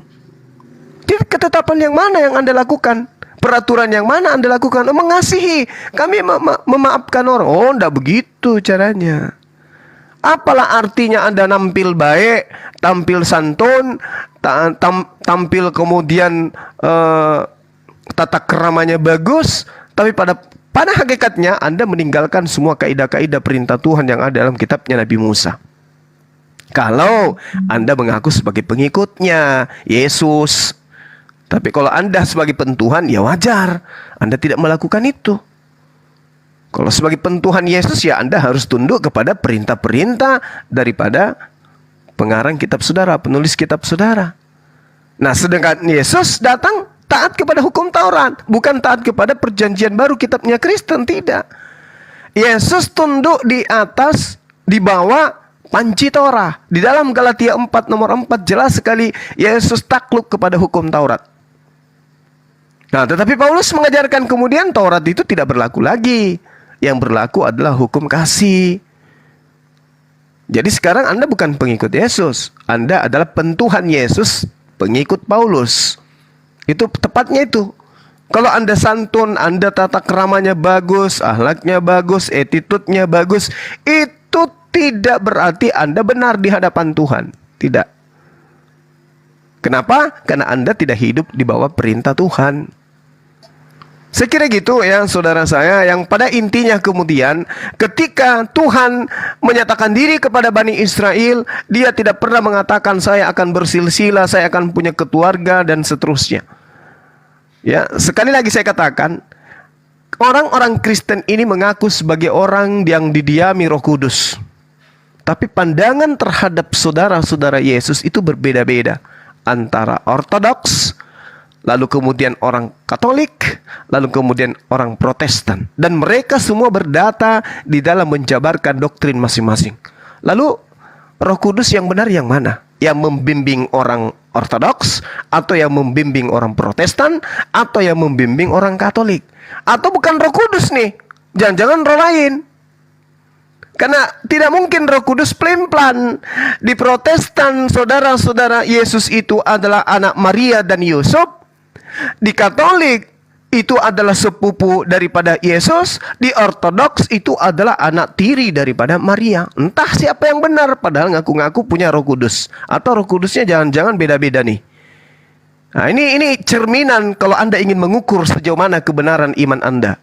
Tidak mungkin sebuah konsep yang sangat-sangat sakral di dalam kehidupan Anda, apalagi tertuju kepada objek Tuhan Anda, pandangan orang-orang secara umum, secara kelompok yang besar, itu justru berbeda di antara kelompok-kelompok besar ini. Ingat, kalau kita melihat bagaimana besarnya pengajaran daripada gereja Timur Ortodoks, mereka justru dalam pandangannya mengajarkan bagaimana kemudian Epifanius mengajarkan kalau Maria memiliki anak setelah Yesus. Sorry, itu di Protestan, bahwa Maria memiliki anak yang mana anak ini adalah anak tiri yang dibawa oleh suaminya Yusuf. Nah, ini ada hal yang mungkin Anda bisa pikirkan. Kemudian Roh Kudus yang benar itu bekerja di Ortodoks kah, di Protestan kah, di Katolik kah? Atau jangan-jangan Roh Kudus yang selama ini Anda anggap Roh Kudus, justru itulah roh penyesat itu. Saya kira gitu sementara dari saya. Silakan Bang Handi dan teman-teman yang lain disikapi sementara. Saya 10 menit undur diri. Silakan. Oke, saya tanggapi dulu Bang Juma ya, sedikit Bang, izin. Iya, tanggapi sama Bang Andi. Soalnya Bang Juma mau sholat, ya betul. Oh, begitu ya. Oke, ada Bang Andi. Ya oke. Soalnya yang terakhirnya agak menarik soalnya, yang apakah Roh Kudus Apa tuh, Bang? itu sangat menarik ya. Oke. Nah, yang saya jawab itu yang pertama yang tadi Bang Zuma bilang tentang kasih itu adalah merujuk kepada selalu hukum Taurat. Saya bacakan ulang lagi lah ya. Ini yang Yesus bilang. Dan hukum yang kedua yang sama dengan itu ialah kasihilah sesamamu manusia. Ini jelas ya, nggak perlu ditafsirin bagaimana ini, karena udah jelas. Kasihilah sama manusia. Imrus, noise. Imrus di Oke. Lanjut Bang. Oke. Jadi ini bukan merujuk kepada hukum yang mana-mana, tapi kasihilah sesama manusia seperti dirimu sendiri. Ini saya rasa semua juga sudah tahu ini tentang hukum kasih atau bagaimana berbuat baik. Jadi bukan merujuk, ini maksud Yesus bukan merujuk kepada hukum Taurat Perjanjian Lama, tetapi bagaimana hukum Taurat yang Perjanjian Lama itu dijelaskan. Inilah yang bagaimana Yesus jelaskan. Jadi ini hukum Yesus yang Yesus katakan yang dilakukan juga oleh orang Kristen. Jadi melalui ayat ini sudah jelas itu patah ya Bang. Jadi orang Kristen tetap melakukan ketetapan yang Yesus ajarkan. Oke. Yang Yesus ajarkan juga dilakukan oleh para rasul seperti itu. Lalu yang kedua itu tentang yang Yesus adalah Tuhan. Saya rasa ini berulang-ulang. Jadi saya singkat-singkat aja lah yang menurut saya ayat-ayat yang Kecil suaranya Bang. Oke, sorry Bang. Saya tunjukkan yang ayat-ayat yang termasuk jelas saja. Yang pertama itu di Yohanes 10:30 itu kan jelas bahwa Yesus bilang aku dan Bapa adalah satu. Ini mau ditafsirin bagaimanapun, tetapi ini konteksnya Yesus mengatakan kepada orang Yahudi.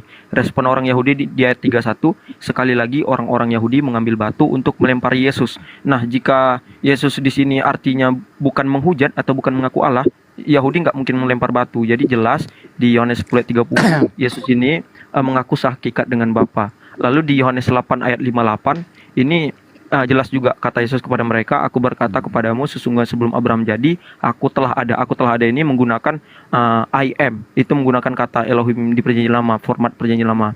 Itu kepada orang Yahudi juga, dan respon mereka apa? Di ayat 59, lalu mereka mengambil batu untuk melempari dia, tetapi Yesus menghilang dan meninggalkan bait Allah. Jadi jelas kalau di ayat ini orang Yahudi, kan Yesus berbicara tentang kepada orang Yahudi. Tentu penyampaian Yesus harus yang dimengerti orang Yahudi. Oke Bang. Dan orang Satu-satu Yahudi ya Bang. Oke. Lalu selanjutnya itu yang membimbing tiga aliran tadi. Apakah Roh Kudus pelin-pelan? Ini pertanyaannya kalau saya sendiri kan Protestan begitu. Saya percaya kalau Roh Kudus itu membimbing baik Ortodoks, baik Katolik, baik Protestan. Lalu bagaimana bisa berbeda? Saya percaya itu konteks keselamatan. Bagaimana Oke. orang Ortodoks, orang Katolik, orang Protestan itu diselamatkan juga. Tetapi namanya manusia memiliki bagaimana menuliskan itu berbeda, bagaimana memahami itu berbeda, dan menulis itu menggunakan akal pribadi. Jadi ada pengajaran Panjangan. yang tercampur sama akal pribadi. Bukan berarti itu sesat, karena keselamatannya ada. Dia bisa salah tetapi tidak sesat. Seperti Oke. itu. Jadi apakah Roh Kudus pelan tidak? Oke, mungkin itu. Oke, Pak Simeon gantian ya. Panjang banget ini, banyak sekali item yang harus ditanggapi dari Anda nih. Kasihilah sesamamu manusia kan gitu ya. Kalau itu Bang, itu sudah manusiawi itu. Itu kodrat manusia itu harus mengasihi sesama. Jangan manusia Bang, binatang aja itu saling mengasihi sesama dalam hal sesama jenis gitu ya. Itu kodrat itu Bang. Tidak ada binatang yang memakan dan memangsa anaknya sendiri gitu. Itu satu. Kedua, di dalam ajaran Kristen Bang itu nggak tepat sekali mengasihi Tuhannya seperti apa begitu. Caranya gimana? Terus Tuhan siapa yang dikasihi itu? Artinya di sini konsep ketuhanan saudara kita Kristen itu sampai detik ini belum final dan mengikat. Buktinya kan masalah konsep ketuhanan yang sangat substansi itu loh Bang. Yang ketiga mengenai hukum Taurat, sebenarnya Kristen ini dalam keraguan gitu ya. Kalau konsisten hukum Taurat berlaku ya silakan saja. Jangan jadi Kristen menjadi Yudaisme. Tapi dipilih-pilih gitu, yang mana yang mudah, kemudian diberlakukan yang mudah begitu. Gitu ya. Kalau Yohanes 10:30 aku dan Bapa adalah satu. Ini satu apa dulu? Ini agak sulit juga dijelaskan Bang. Jangan sampai ini saya bawa ke area-area bisa membuat teman kita terhibur lucu-lucuan pada siang hari ini gitu. Terakhir adalah aku sebelum Abraham jadi aku sudah ada. Ini juga ini berbahaya sekali kalau mau diterjemahkan secara letterlet ya. Kita bahas yang ini aja dulu Bang. Yang sederhana dulu. Oke lah, abluminanasnya hubungan sesama manusia Anda baik, saling mengasihi gitu ya. It's okay. Aku beri apresiasi itu. Terus bagaimana umat Kristen? Kepada Tuhan siapakah berbakti? Bagaimana caranya menyembah Tuhan? Ada nggak ajaran Yesus begitu Pak Simeon? Kepada Tuhan siapa Anda menyembah dan Tuhan siapakah itu gitu? Kira-kira di Bible ada nggak yang dijelaskan kayak gitu? Dan caranya menyembah seperti apa? Bisa dijelaskan Bang sesuai. Saya dulu sama Pak Simeon dong. Gimana Pak Simeon bisa ditanggapi? Oke. Itu langsung ke situ atau saya tanggapi? Langsung aja yang terakhir Bang. Kepada siapa Tuhan Anda menyembah? Bagaimana cara menyembahnya gitu? Silakan.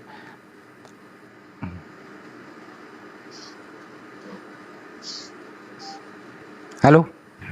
Berat kayaknya.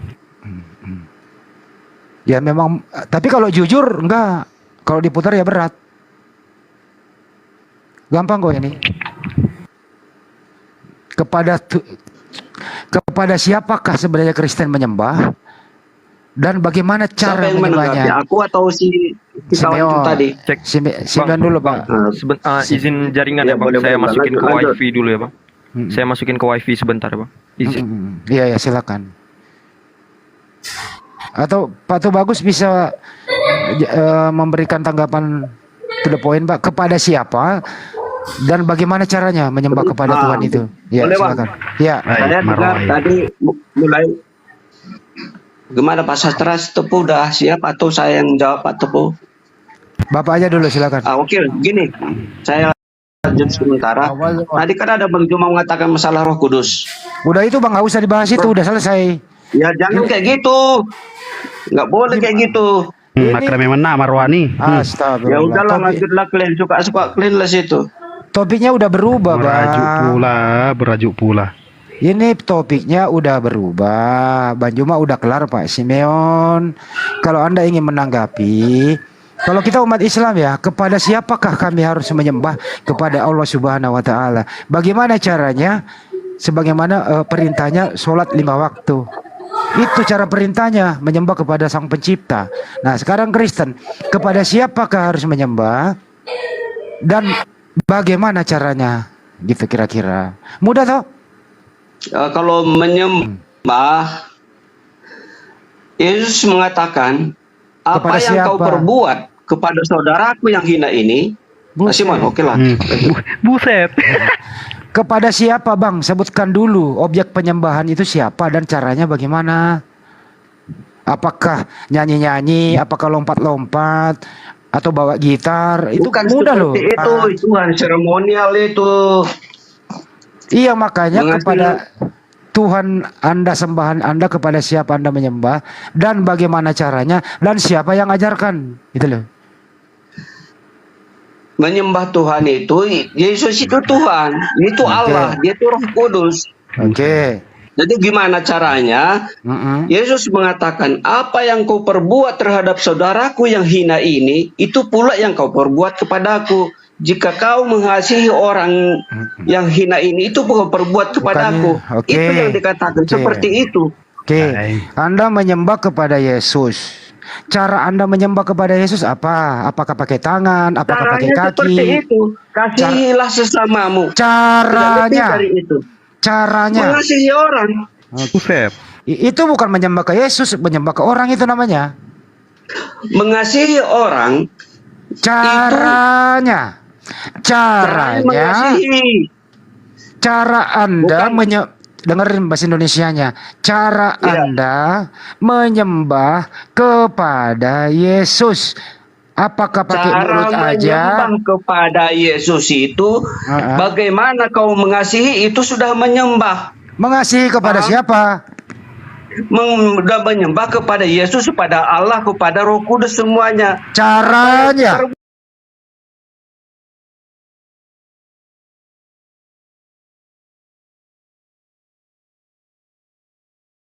Itulah perbuatan. Tahu kau kelakuanmu itulah caranya. Bukan mesti nungging-nungging, nggak gitu. Oh, oke. Perbuatannya Baik. itu. Oke, nggak apa-apa. Waktu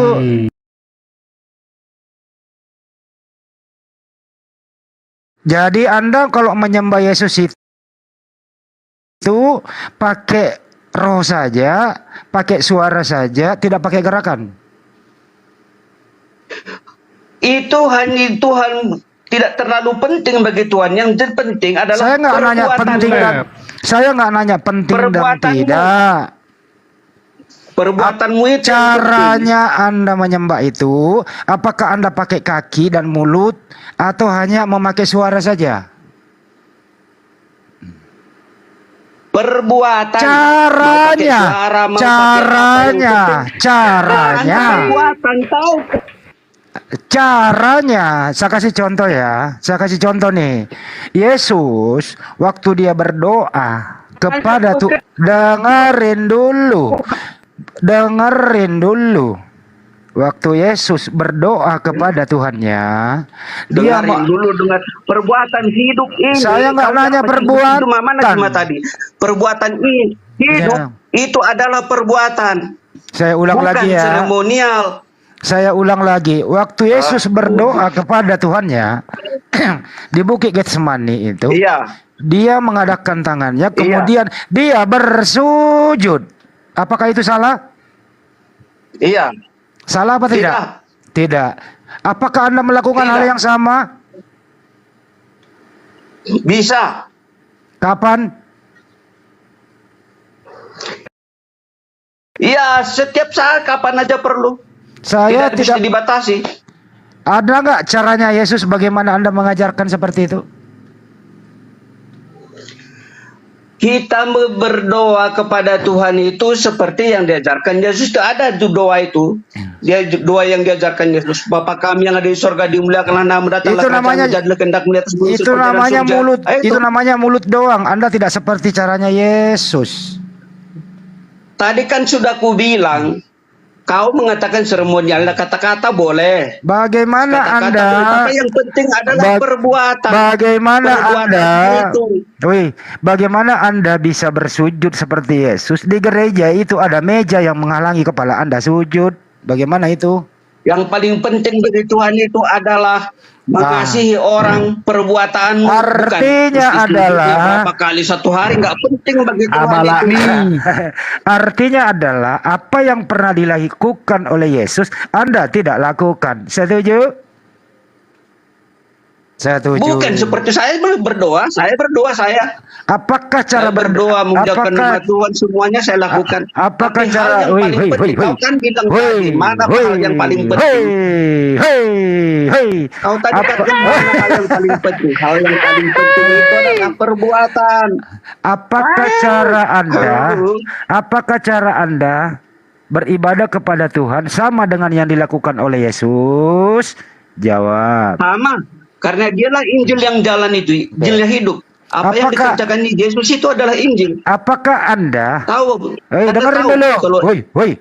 Oh, dengar, Hoi. ayo. Hoi. Nah, lanjutkan. Apakah Anda bersujud Ah. seperti yang dilakukan oleh Yesus? Iya, Oke. Yesus itu berdoa. Ah. Waktu Yesus berdoa kepada siapa? kepada Bapaknya di surga. Oke. Kalau Anda berdoa kepada siapa? Kepada Bapa di surga. Berarti Anda tidak Kepada Yesus. Karena Loh, Yesus itu kok kepada Yesus? Beda dong. Saya ulang ya. Yesus berdoa kepada Materi siapa, tunggal, Bro? sampai Oh iya, kapan materi Anda tunggal. goblok? Diulang, Bro. Dengerin, Bro. Iya, kenapa? Yesus itu berdoa kepada Apa siapa itu? tadi? Yesus berdoa kepada siapa? Berdoa kepada Bapaknya di surga. Oke. Kalau Anda berdoa Kepada Bapaknya di surga. kalau Anda berdoa kepada siapa? Kepada Bapa di surga. Bukan berdoa kepada Yesus ya. Kepada Yesus bisa. Berarti Karena ya Bapa berarti dan beda Yesus dong. itu adalah satu. Tuhan kamu siapa sih? Saya sudah mengatakan bahwa Allah dan Bapa itu adalah satu. Dan kepasakan beda. Iya. Itu pemahaman kami. Iya. Allah dan Bapa itu adalah satu. Yesus kemana? Lah satu. Di luar. Bro. Satu menyatu. Iya. Oke, menyatu ya. Jadi Bapak masuk ke dalam tubuh Iya. Yesus, begitu? Begitu. Roh Kudus ada padaku, kata Tuhan itu. Kan ini macu Yesus, Roh Kudus. Bro, Yesus itu punya fisik, Ya, Bro. sama. Jadi dengerin dulu, Bro. Toba. Iya. Iya. Iya, Yesus betul. Yesus itu Ah. punya fisik. Jadi ada Bapak di dalam Iya, diri Yesus. betul. Jadi ada Bapak dalam diri Yesus. Ada. Oke. Ada. Ada ya. Kira-kira nggak meledak tuh Yesus? Tapi Ada jangan Tuhan kau di tanya lagi nanti ke kamar mandi gitu. Ntar dulu. Kenapa Yesus badannya nggak meledak? Hmm. Bukankah kalau ada Tuhan turun ke bumi, bumi ini hancur? Kenapa pun buktinya nggak hancur? Berarti nggak ada Tuhan Buktinya dalam diri. Yesus datang ke bumi ini nggak Berarti hancur. kalau nggak hancur berarti nggak ada Bapak dalam dirinya dong. Ya kenapa? Kalau ada Yesus Tuhan, itu Allah yang hidup. kalau ada Tuhan Kalau turun, dikatakan Yesus, apa ini? kalau ada Bapak turun ke bumi, Ya. kan dunia ini hancur, Bro ya, betul ya? Kenapa? Nggak hancur. Oh, jadi nggak pernah baca Di kitab nggak pernah- Perjanjian juga dikatakan waktu Adam dan jatuh ke dalam dosa, jadi Nah, Allah itu sempat jalan-jalan. buset, Dari mana jalan-jalan. pula kau tahu? Kalau tuh dia Allah turun ke bumi hancur dunia. Oh, Dari Oh, mana jadi- kau dapat itu? jadi nggak tahu ya datanya ya? Nggak tahu. Nggak ada seperti itu. Oh, oke. Jadi menurut Anda ada sang pencipta di dalam diri Yesus, betul? Iya. Oke. Dialah Alfa dan Omega Ya. itu. Sejak kapan sang pencipta itu masuk ke dalam diri Yesus? Sejak dari awal. Oke. Apakah Yesus datang ke muka bumi ini lewat mana?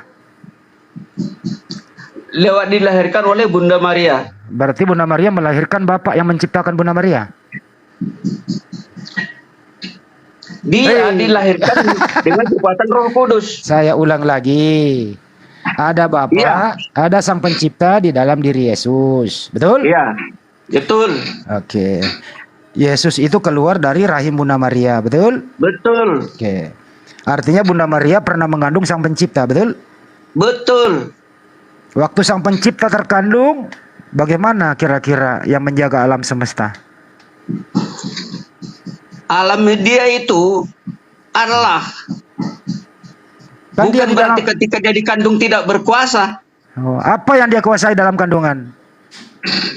Dia di dalam kandungan, dia itu pun jadi bayi untuk proses untuk manusia untuk dilahirkan. Saya tanya kepada Anda, apa yang dikuasai yang maha kuasa ini waktu dalam kandungan? Apa yang dia kuasai? Tidak ada ditulis seperti itu di Alkitab. Saya Emang tidak dia- mau menambahkan. Kan maha kuasa, Bang. Iya, maha kuasa. Karena maha kuasa itu, tapi kalau disuruh nambah apa dilakukan di dalam kandungannya, tidak ada tertulis seperti itu. Apakah waktu Jadi dalam jangan kau giring Bentar dulu, opini Bang. yang nggak masuk akal. Bro, apakah Tidak ada waktu ditulis seperti itu. Hei, waktu dalam kandungan apakah dia maha kuasa? Maha kuasa. Oke, apa yang dia kuasai? Ya bui semua kehidupan ini. Berarti di dalam kandungan dia bisa mengontrol. Yakin? Yakin? Nggak bisa jawab, nggak bisa jawab. Bingung. Apa itu? Jangan, Berarti, berarti di dalam kandungan dia bisa berkuasa ya? Ah, Iya. Apa yang dia kuasai? iya, sebagaimana kerajaan kekuasaan dia tidak ada terbatas. Memang ada kerajaan di dalam kandungan Bunda Maria. Kehidupan ini, Iya, iya, iya, hidup ini, iya. Yesus kandung Iya. kerajaan. Nah, Iya, iya, iya. Bro, ini aja nih ya. Saya sayang Itu kan sama Nona. kekuasaannya. Iya. Ya. Putus-putus dia ya? Apa aku yang putus-putus? Dia yang putus-putus. Dia apa? dia yang putus-putus. Oke. Bro, itu bagus. Mungkin sinyal terganggu, mungkin sinyal terganggu. Iya, gara-gara itu, Bro. Iya, Gara-gara terganggu mungkin sinyal. terganggu gara-gara Tuhan pasang pencipta lu masukin dalam kandungan, ini masalahnya, Bro. Oke, Bang. Hmm. Tidak. Simeon. Anda standby dulu ya, itu bagus. Siap, Putus-putus dia. selesai sholat, maaf, siap. Jangan kau bilang kau Putus-putus dia. Malah keluar dia. Pak Simeon tadi. Pak Simeon. Ya. Halo, brother. Tadi Halo. topiknya kita Ada ya, banyak Pak. sepakat saya tadi dengan penyembahan ya, Sepakat Bang ya. Ya, gimana? Jadi menurut Anda itu Tuhan yang Anda sembah itu siapa? Bagaimana cara menyembahnya, Pak Simeon? Oke. Yang pertama itu dasarnya kan pertama itu di Yohanes 4 itu yang tentang orang Samaria, orang Samaria. Di mana orang Samaria itu menyembahnya kan ke arah gunung. Jadi saya Yesus bilang bilang, kamu harus menyembahlah. Oke. Jangan bawa Samaria, Jadi bro. Gini dalam aja. konteks itu intinya Mm-mm. enggak, maksud saya konteks saya mau ngasih. Oke, jangan langsung Nggak konteks usah, langsung hasilnya aja yang sekarang Oke, aja di gini situ- loh. Di zaman modern ini, Anda ini kan masih hidup nih, sehat walafiat, Anda laki-laki nih. Nah, Ya. Anda Ya. menyembah kepada Yesus kan sebagai Tuhan, kan betul ya? Oke. Oke. Nah, bagaimana caranya? Mhm. Caranya gimana? Oke, caranya pertama itu ya sesuai dengan perintahnya bagaimana. Tuhan Apa? itu kan suka dipuji, kan banyak. Hah? Caranya gimana? Pakai gerakan kah atau hanya ngomongan saja gitu? Kalau di Mazmur itu banyak dibilang seperti ini, Mazmur 150. Nggak usah ke misalnya. Mazmur, Anda Apabila aja. Tuhan Anda kan tiap hari mengasihi pohon sangkakala, kan Anda tiap apabila hari Tuhan ibadah nih, berkata- bro. Kenapa ke Mazmur? Anda kan tiap hari ibadah nih, Iya, menyembah kepada Tuhan. betul. Saya pengen tahu cara Anda ibadah kepada Tuhan Betul. gimana gitu loh. Oh, saya konteksnya Iya, saya dari Anda. karismatik. Beribadah Nah, itu bernyanyi. Saya bernyanyi. Mm-mm. Saya melakukan memuji Tuhan. Hmm. Itu di hari Minggu. Di hari Selasa itu kami berdoa puasa. Ah. Nah, Itu ajaran di hari dari Sabtu siapa? Itu ada doa pelayan. Itu ajaran siapa? Bagaimana? Siapa yang ngajari Itu begitu? ngajarin bagaimana? Siapa yang ngajarin Anda berbuat Melakukan demikian? Iya, melakukan itu. Itu tradisi gereja yang Gereja. diambil dari penyiratan Alkitab seperti Gereja. itu, Bang. Ya Anda lebih jujur. Jadi Anda Iya. sekarang menyembah kepada Yesus adalah Tuhan, caranya adalah mengikuti cara gereja. Ini lebih jujur jawabannya, lebih cepat. Kita nggak mau menghakimi di sana daripada ngeyel kayak tadi. Gitu. Asik toh biar teman-teman di Yang luar harus sana digarisbawahi, menilai. Bang, itu Ya, kami melakukan itu. ya. Kok Yang harus digarisbawahi, Bang, kami melakukan itu tentu berdasarkan Alkitab seperti itu. Oke. Katanya tadi berdasarkan gereja, Bang. Bukan berarti kami. Iya, kan gereja kan berdasarkan Alkitab.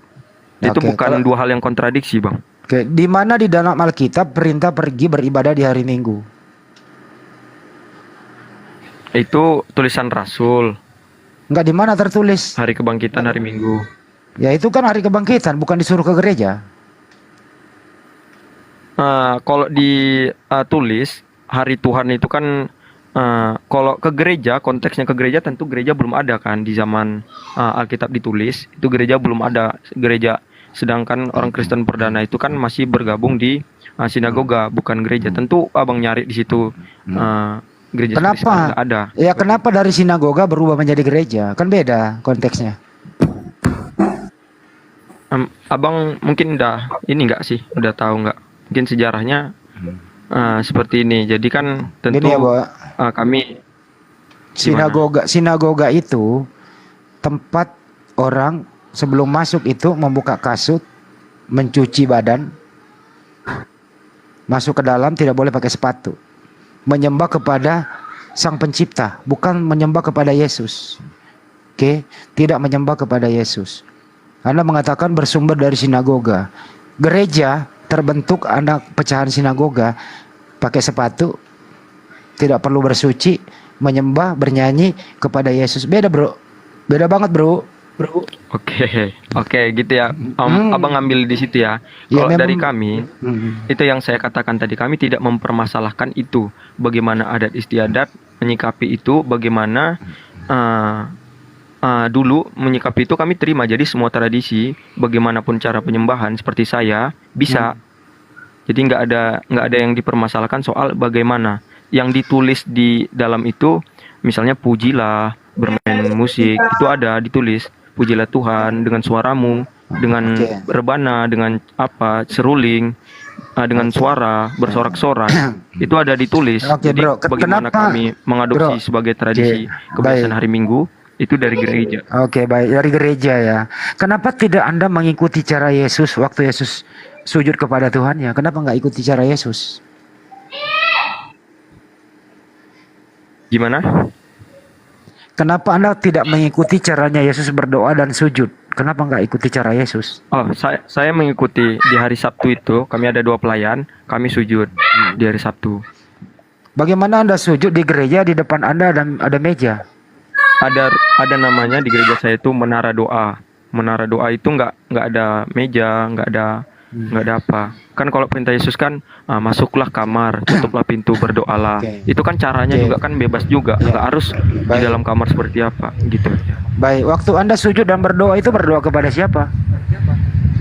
Kepada Allah Untuk Pencipta. Bukan Kali kepada langit dan Yesus. bumi. Yesus Bukan itu kepada pencipta. Yesus. Yesus itu pencipta. Ntar dulu, Bro. Berisik Bunda. Esti. Iya. Berisik. Apa tuh? Di mute ya. Anda sebenarnya berdoa kepada Yesus atau berdoa kepada Bapaknya Yesus? Itu kan satu, Bang. Yesus itu firman-Nya Bapa. Oh, jadi Yesus dan Bapak sama. Saya misalkan begini simpelnya. Ketika saya memuji suara Abang bagus, apakah saya memuji suara aja yang berbeda dengan Bang Hendy, atau saya memuji Bang Hendy yang satu dengan suara Bang Hendy? Jadi ketika saya memuji suara Bang Hendy, tentu saya memuji Abang, bukan hanya Suara saya bukan saya, Bro. Memang berbeda, suara Abang dengan Abang berbeda, tetapi Berbeda, satu hakikat. baik. Satu hakikat tetapi. Oke, apakah Yesus dan Bapak berbeda atau sama? Yesus dan Bapak beda. Beda. Beda hipostasis, Oke. ya. Kalau beda, yang mana yang Anda tuhankan? Nah, bedanya di sini bukan di konteks sosok. Sosoknya Kalau abang berbeda, bilang bro. itu, Sosoknya itu berbeda. dia. Kalau saya bilang Gini sosoknya ya. nggak berbeda. Oke, sosok Bapak itu coba terangkan sosok Bapak dan sosok Yesus, coba. Beda apa Oke. sama? Oke. Saya boleh boleh Boleh. apa namanya? Boleh, silakan. Sosok Bapak dan sosok Yesus ya, berbeda loh menurut saya. Oke. Boleh sharing apa? Kamera? Nggak usah Bang, langsung nggak usah terlalu formal lah, santai aja. Saya percaya kok Abang ngomong gitu. Oh iya, begitu ya. Ya. Soalnya biar gampang nggak sih? Boleh. Nggak usah langsung aja sosok Bapak begini. Sosok Yesus begini. Gitu aja. Oke. Heeh. Simpelnya seperti ini kalau Hmm. enggak. Jadi Bapak itu sosok yang transenden, tidak keluar dari apapun, yang tidak kelihatan.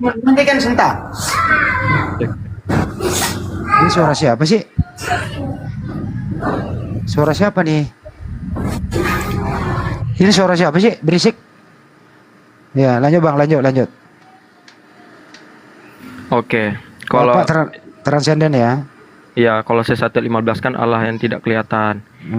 Lalu yang di Keluaran 33:20, engkau tidak tahan memandang wajahku sebab tidak ada orang yang memandang aku dapat hidup. Oke. Ini Allah yang transenden.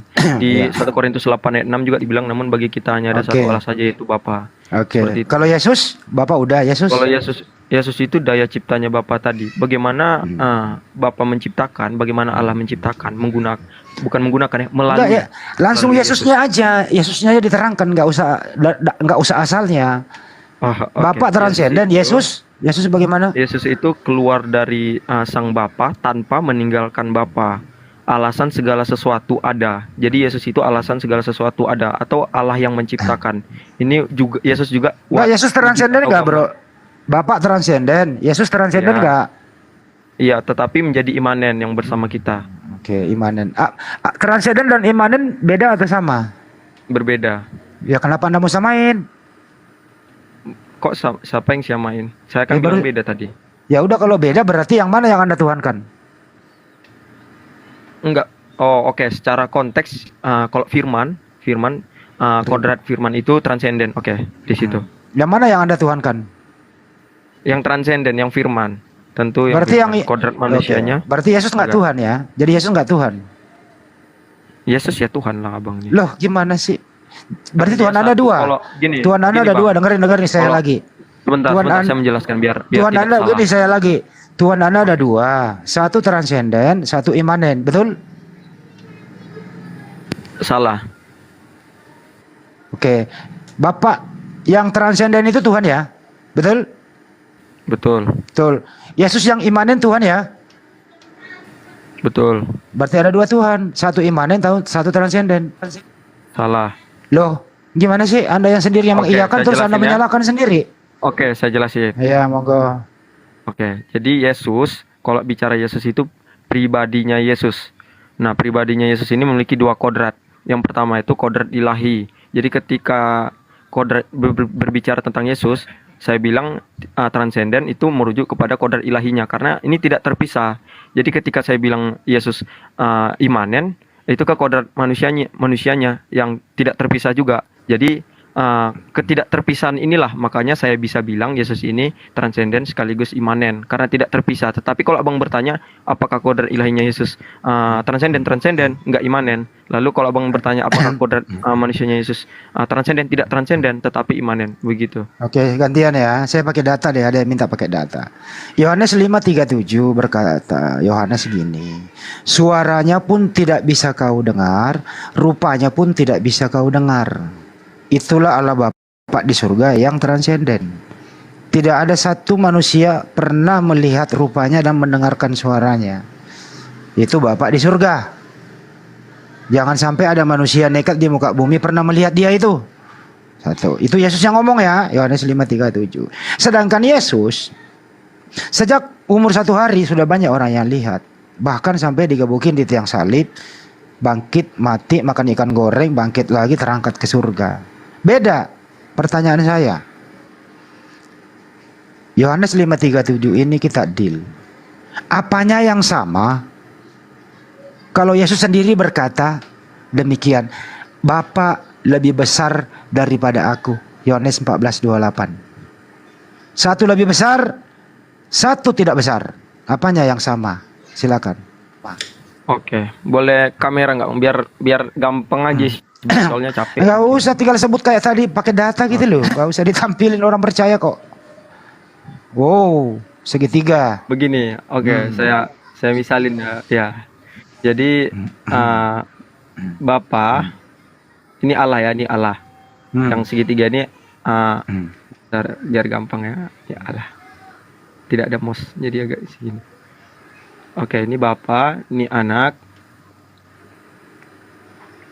ini Roh Kudus.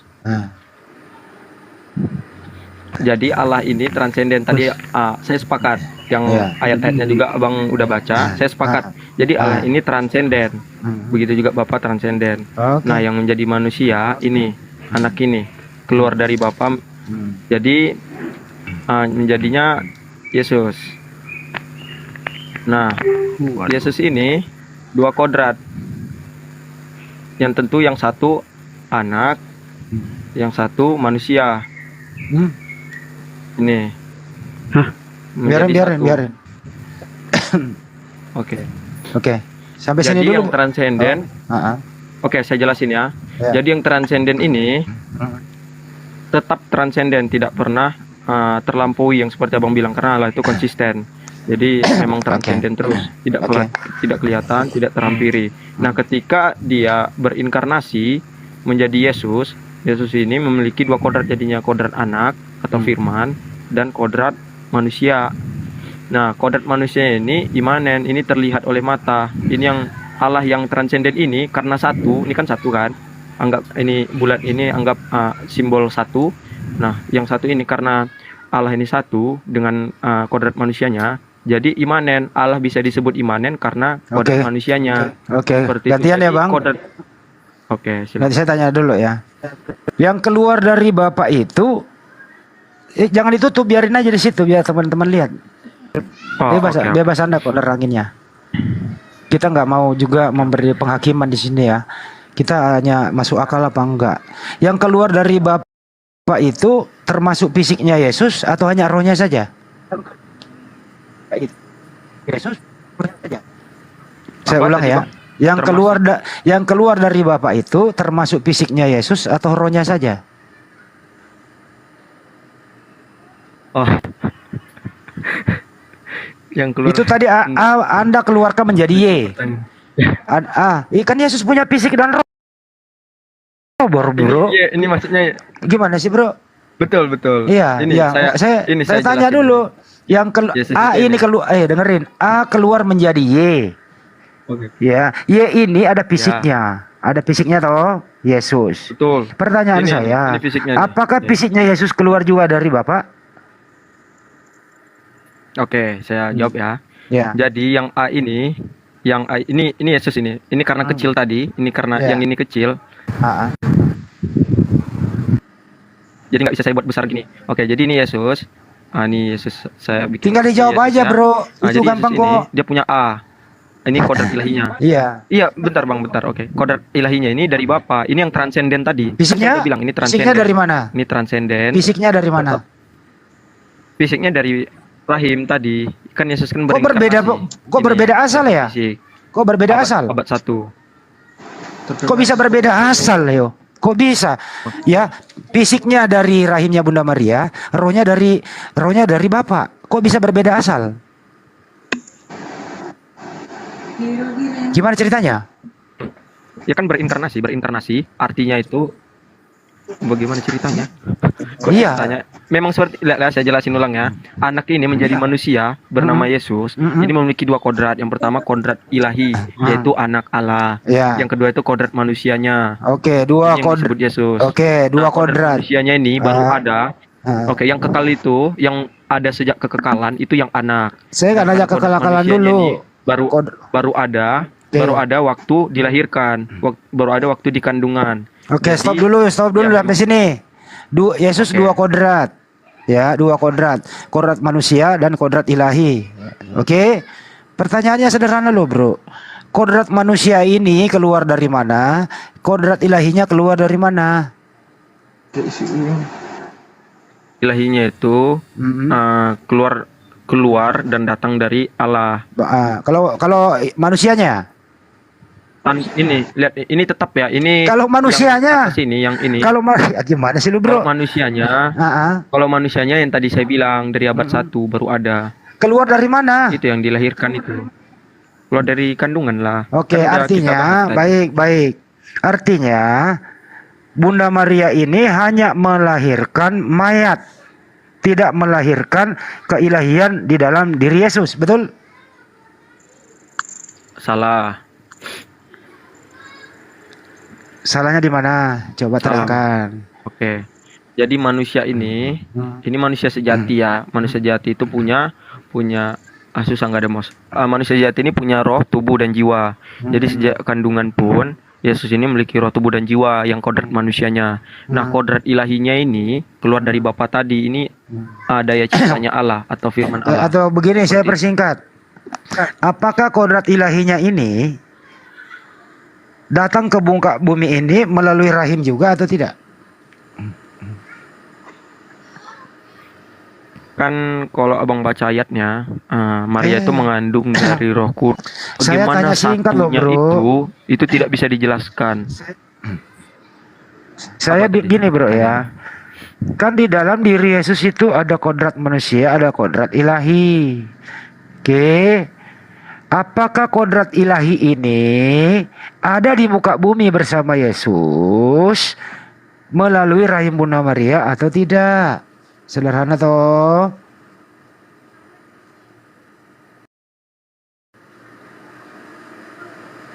Oke, saya jawab. Jadi Ya. kodrat ilahinya itu satu dengan kodrat manusianya sejak kandungan.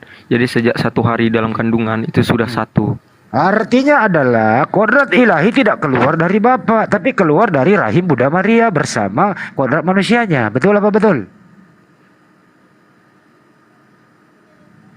Salah. Loh kok salah? Jadi Bunda Maria ini melahirkan manusia yang hidup atau melahirkan manusia yang mati? Nanti setelah lahir baru kodrat ilahinya masuk baru dia hidup. Begitu? Salah. Jadi Ya seperti terus, ini. kok salah semua? Ya gimana? Ya emang salah. Enggak ya gimana bro? Oke, jadi anak dalam Maria itu sudah pribadi Yesus. Pribadi Yesus itu kan saya udah jelasin. Di dalamnya satu kesatuan kodrat Allah dan kodrat manusia tidak terpisah. Jadi sejak dalam kandungan pun Yesus itu adalah Allah. Oke, baik, stop. Udah paham. Itu. Artinya di dalam kandungan Bunda Maria ada Sang Pencipta di kandung Bunda Maria di dalam fisik Yesus. Betul apa betul? Betul, Bagaimana? satu, tidak terpisah. Betul. Artinya Bunda Maria mengandung yang menciptakan Bunda Maria. Betul? Secara konteks, kalau abang yang bilang tadi dikandung itu kan proses biologis. Kalau yang transenden ini sebenarnya kan tidak terlampaui. Saya bilang tadi kan, kalau transenden itu tidak gini. terlampaui, tidak kelihatan. Bro, Secara bentar bang, bentar. Secara biologisnya tidak. Tetapi karena satu kesatuan, secara misteri kita tak tahu bagaimana pastinya satunya. Begini bentuknya aja. bagaimana saya nggak tahu. Saya permudah. Jadi bisa dibilang satu. Saya permudah. Siapa yang menciptakan manusia? Allah. Iya. Apakah Allah ini yang menciptakan manusia ini? Ya, ada di dalam diri Yesus? Bukan di dalam diri bahasanya bang, tapi satu. Ya. Satu dengan Apakah yang menciptakan alam semesta ini menyatu dengan Yesus? Itu di Yohanes, baca aja bang, Yohanes. Ya tinggal 1. iya bilang iya gitu loh. Iya, oke. Ya, baik. Apakah yang menciptakan manusia ini menyatu dengan Yesus kemudian melalui rahim Bunda Maria nongol di dunia? Sejak kandungan kan saya udah bilang tadi satu. Oke. Apakah yang menciptakan Bunda Maria ini itu ada dalam kandungan Bunda Maria? Proses penciptaan Maria itu kan dari proses hubungan suami istri, berbeda dengan Adam kan. Oke. Jadi manusia tidak Oke. diciptakan. Diciptakan. Oke. Secara status manusia itu creature. Diciptakan. Tetapi yang diciptakan secara secara Iya, iya, pertama iya. itu kan Nah, ada gini aja, kita ambil secara umumnya aja. Manusia diciptakan atau tidak? diciptakan, Bunda Maria diciptakan atau tidak? diciptakan. Diciptakan. Yang menciptakan Bunda Maria adalah yang dikandung Bunda Maria, betul? Betul. Betul. Itu dong dari tadi. Susah amat sih. Kayak mana? Ya itulah. Oke, saya jelaskan. Ada yang Nah. bertanya kayak mana kan? Oke, saya jelasin. Jadi yang dikandung Maria itu ada sejak kekekalan, kan dibilangkan mengandung dari Roh Kudus. Dialah Alfa dan Omega, itu dicatat. Dia ada sebelum Abraham, itu dicatat. Dia satu dengan Bapa, itu dicatat. Jadi ngapain heran begitu kan? Kok bisa Jadi- ya? Bisa. Oke, nggak apa-apa sih bro. Artinya Bunda Maria mengandung yang menciptakan Bunda Maria. Kemudian anaknya Bunda Maria yang menciptakan Bunda Maria. Betul apa betul?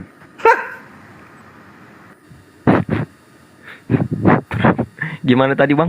Saya ulang ya. Yang Oke.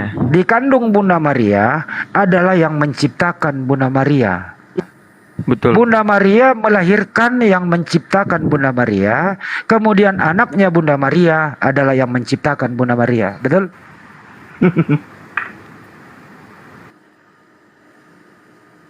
Logis ini bro, logis. Tidak berlete-lete bahasanya. Saya mengikuti cara Anda Iya, loh ya. Saya Saya setuju. Setuju. Bang, Setuju. Artinya anaknya Bunda Maria adalah yang menciptakan Bunda Maria. Di sini yang paling hebat adalah Bunda Maria. Kenapa? Bunda Maria bisa mengandung yang menciptakan dia, kemudian memperanakkan yang menciptakan dia. Selanjutnya, siapakah Tuhannya Bunda Maria? Bisa dijawab?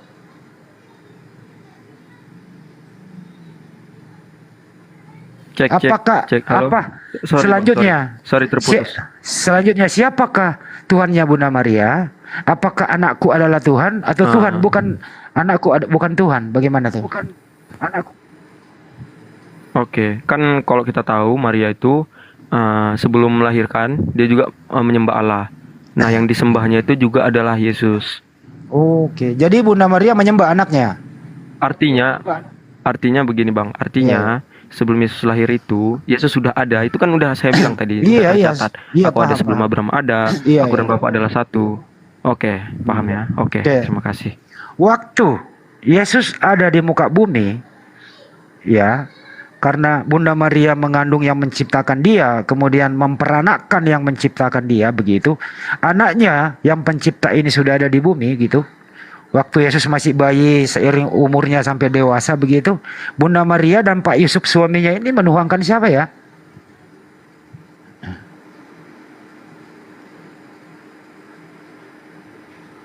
Halo? Saya jaringan atau gimana Bang ya? Jaringan Anda, bro. Ulang Bang, boleh ulang? Saya ulang ya. Setelah Bunda Maria mengandung yang menciptakan Bunda Maria, kemudian Bunda Maria melahirkan yang menciptakan dia, kemudian Bunda Maria anaknya adalah yang menciptakan dia, begitu. Pertanyaannya, Pak Yusuf dan Bunda Maria ini menyembah siapa setelah memperanakkan yang menciptakan dia? Siapa Tuhannya Bunda Maria? Oh, begitu. Oke, jadi begini Bang, sebenarnya cek. Halo? Iya, iya. Cek. Hmm. Oke.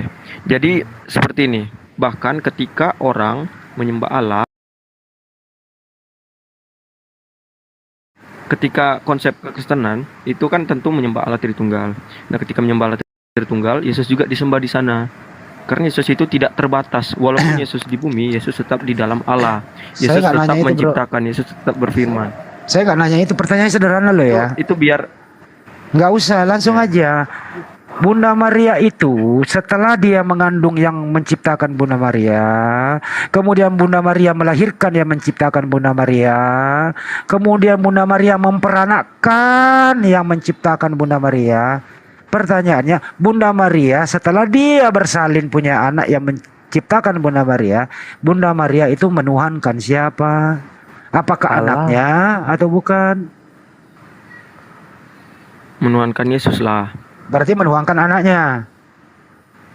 Iya, betul. Ya, artinya sang pencipta ini kan anak Bunda Maria menurut Anda tadi.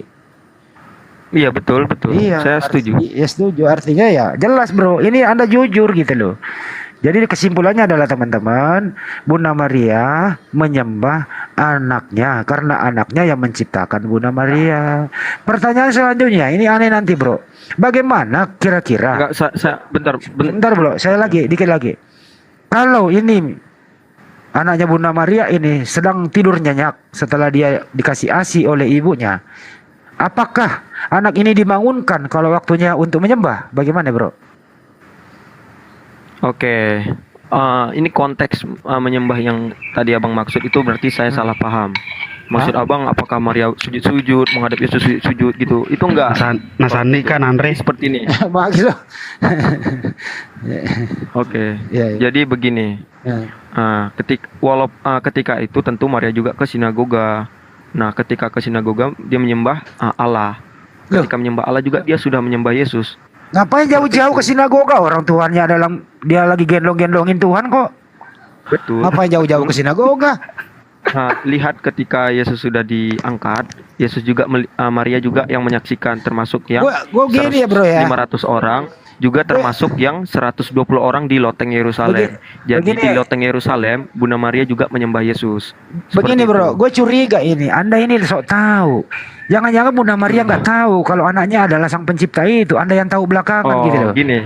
Oke. Ya, gimana? Aduh. Gini, saya jelasin kenapa Maaf saya ya. lebih tahu daripada Maaf ya. Bang ya. Iya. Oke, Oke, bentar Bang. Saya kan Kristen. Gereja saya kan udah 2000 tahun duluan.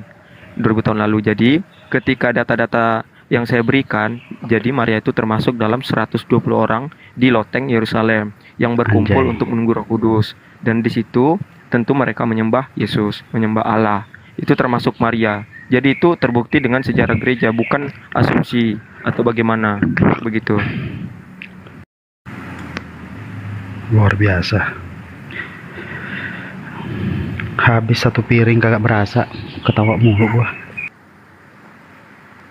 Nah, saya rasa itu paradoksnya tidak sulit dimengerti. Kenapa? Karena kami percaya bukan baru ada Yesus itu. Karena di sini terjadi dalam majas pengakuannya. paradoks. Makanya itu doang yang muter-muter. Anak kandung menciptakan ibu kandung untuk melahirkan anak kandung. Itu Nggak, aja tuh muter. Pertanyaanku gini, begini, Simon dirimu premis pendeta itu, apa saya pendeta pelayan. apa pastor dirimu? Saya pelayan.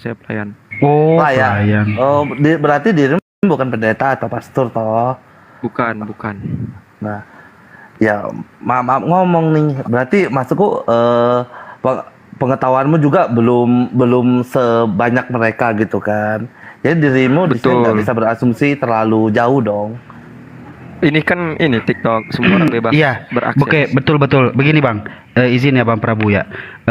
Tadi pas waktu diskusi sama Bang Zuma, oke lah. Maksudnya ketika orang yang tidak paham tentang perdiskusian ini, ada perlawanan dengan segi data, tertata rapi caranya berdiskusi apa segala macam, dan terlihat bahwasanya Anda belajar dan Anda memakai akal logika untuk yang nggak paham ya. Tapi begitu Anda berdiskusi dengan Bang Handi, nyusep bang. Nyusep asli. Maaf Itu- ya. itu karena makanya premis. itu aku bilang. Tidak masalah bang, karena premis seperti ini. Saya bisa mengatakan itu, saya juga punya logika. Nggak mungkin logika saya di Oke, bawah itu. sebentar. Prabu, agama apa Prabu? Bang Prabu. Oh, aku Muslim. Muslim ya. Aku- Ya Terusin, Islam lah pakai ditanyain lagi. terusin. Oke, saya turunkan. Enggak, tadi bawa nama pendeta sekelas apa? Saya turunkan nama dokter aja ya, Pak Prabu ya. Jangan bawa pendeta apa. Kalau ada pun juga bang sini. Udah oke makasih. Jangan bawa gitu dong. Iya, Oke, iya. saya- udah. Itu namanya merendahkan. Oke. Sebenarnya kenapa saya bisa menerima itu? Karena konteksnya itu Yesus itu kan Alfa dan Omega. Konteksnya di situ. Karena Ya. Yesus ada sebelum dia lahir. Ya, Ketika betul. konteks itu dipakai, maka semua paradoks itu tidak jatuh. Semua paradoks Ya. itu bisa diterima dengan akal. Karena sebelum dia lahir, sebelum dia berinkarnasi, sebelum dia mengambil kodrat manusia, dia sudah Allah. Dia bukan Ya. baru Allah di situ. Dia bukan Ya. baru dituankan di situ, tetapi Betul. sudah sebelum itu. Dokter Adi mute, dokter Adi mute. Dari segi keimanan kan kita tidak akan membantah. Tapi kalau seandainya sudah diskusinya sudah maju, itu akan banyak lagi pertanyaan-pertanyaan yang nyusul. Pada saat Bunda Maria melahirkan Tuhan, nah Tuhan yang di sorga, apakah masih ada? Ntar dulu bang, pasti kan saya terusin tadi ya. lanjut. Pak Simeon izin dulu ya. Saya kerucutkan tadi, saya tadi ada telepon. Gini ya bro. Jadi kita runut lagi, Anda sudah iyani semua. Dokter Adi silakan menyimak, mau percaya atau tidak. Bunda Maria melahirkan yang menciptakan Bunda Maria. Bunda Maria mengandung yang menciptakan dia. Anaknya Bunda Maria adalah yang menciptakan Bunda Maria. Bunda Maria juga menyembah kepada anaknya yang menciptakan dia. Tapi Anda tadi ada ambigu gitu loh. Kenapa sampai Bunda Maria repot-repot ke sinagog menyembah Sang Pencipta, sedangkan Sang Pencipta ada dalam pengawasan dan penguasaan Bunda Maria waktu anaknya yang pencipta ini masih bayi? Apa alasannya bro? Kenapa nggak menyembah aja anaknya dalam gendongan, dinina bobokkan sambil disembahkan? Bukannya anaknya adalah Sang Pencipta gitu? Bisa dijelaskan bro? Silakan. Oke, bisa. Jadi, waktu dilahirkan, tentu Maria, waktu pengilhaman, Maria tidak dikatakan, kamu kamu akan menggendong Allah. Tidak. Tetapi, Allah hanya bilang, kamu akan mengandung dari Roh Kudus. Nah, ketika pengakuan Yesus, dia kan melayanikan di umur 30.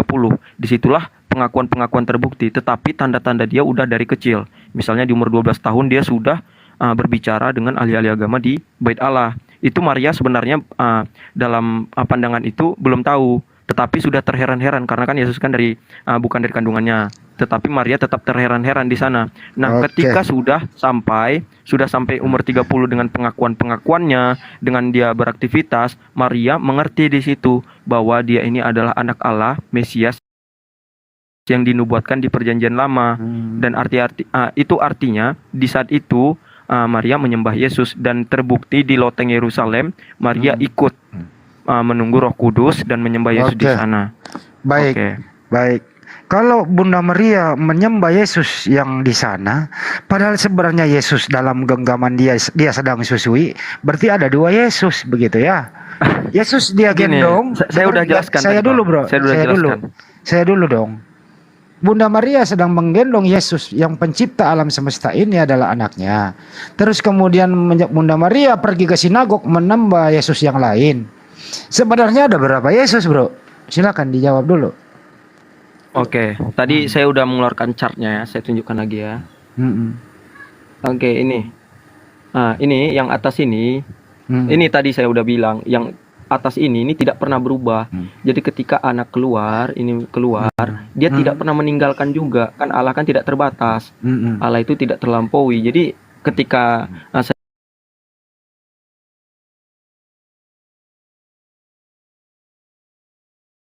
saya bilang Yesus keluar dari Bapa, dia keluar tetapi tidak keluar. Jadi dia itu bilang Yesus di sini, apakah Yesus ada di surga? Tentu ada. Bukan itu yang kita tanya. Juga waktu Yesus masih kecil dulu, bro. Kita ngomong tapi ini. Konteksnya di situ, Bang. Oke, kita ini bicarakan anaknya Bunda Maria ini kan yang menciptakan Bunda Maria.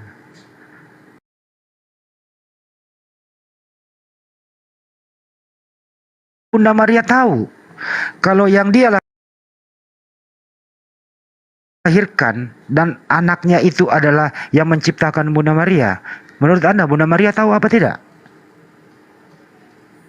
Tadi saya udah jelaskan kalau menurut pandangan saya Bunda Maria belum tahu. Saat itu.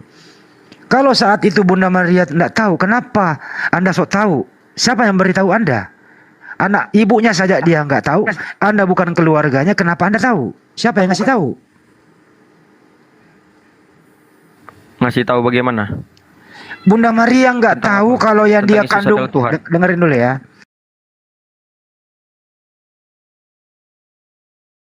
Adalah yang menciptakan dia. Bunda Maria nggak tahu kalau anaknya adalah Sang Pencipta. Tapi kenapa Anda tahu? Siapa yang kasih tahu? Ibunya sendiri yang melahirkan dia nggak tahu. Anda ini orang lain, siapa yang kasih tahu? Itu pertanyaannya. Oh. Tadi saya rasa itu sudah saya jawab. Saya tahu dari ungkapan Yesus, pernyataan-pernyataan Yesus, dan juga pernyataan-pernyataan murid-muridnya Yesus. Jadi saya tahu dari situ, dari perkataan Yesus langsung, juga Baik. perkataan muridnya langsung. Oke. Oke. Artinya sejak bayi sampai masih remaja, Bunda Maria belum tahu kalau anaknya itu adalah Sang Pencipta. Sekiranya nanti setelah umur 30 tahun, Yesus sudah mengajar, Yesus sudah mulai berbicara. Pertanyaannya, di umur berapakah Bunda Maria tahu kalau anaknya adalah Sang Pencipta? Silakan. Saya rasa itu pertanyaan yang aneh ya. Gini Oh, ya, kok aneh. kenapa harus 30? Itu kan iya aneh. Soalnya tujuannya nggak esensial. Udah nggak bisa terjawab begitu Mas, udah nggak bisa terjawab, terjawab, jadi rada oke. aneh. Jawab aja, berusaha terus kayak tadi. Oke, saya jawab ya. Maria tahu dari malaikat, Bang. Pak Simeon. Dari Bentar dulu, malaikat. Lukas bentar dulu Dokter Adi. Double Dokter Adi, double. Silakan Bro Semyang. Oke.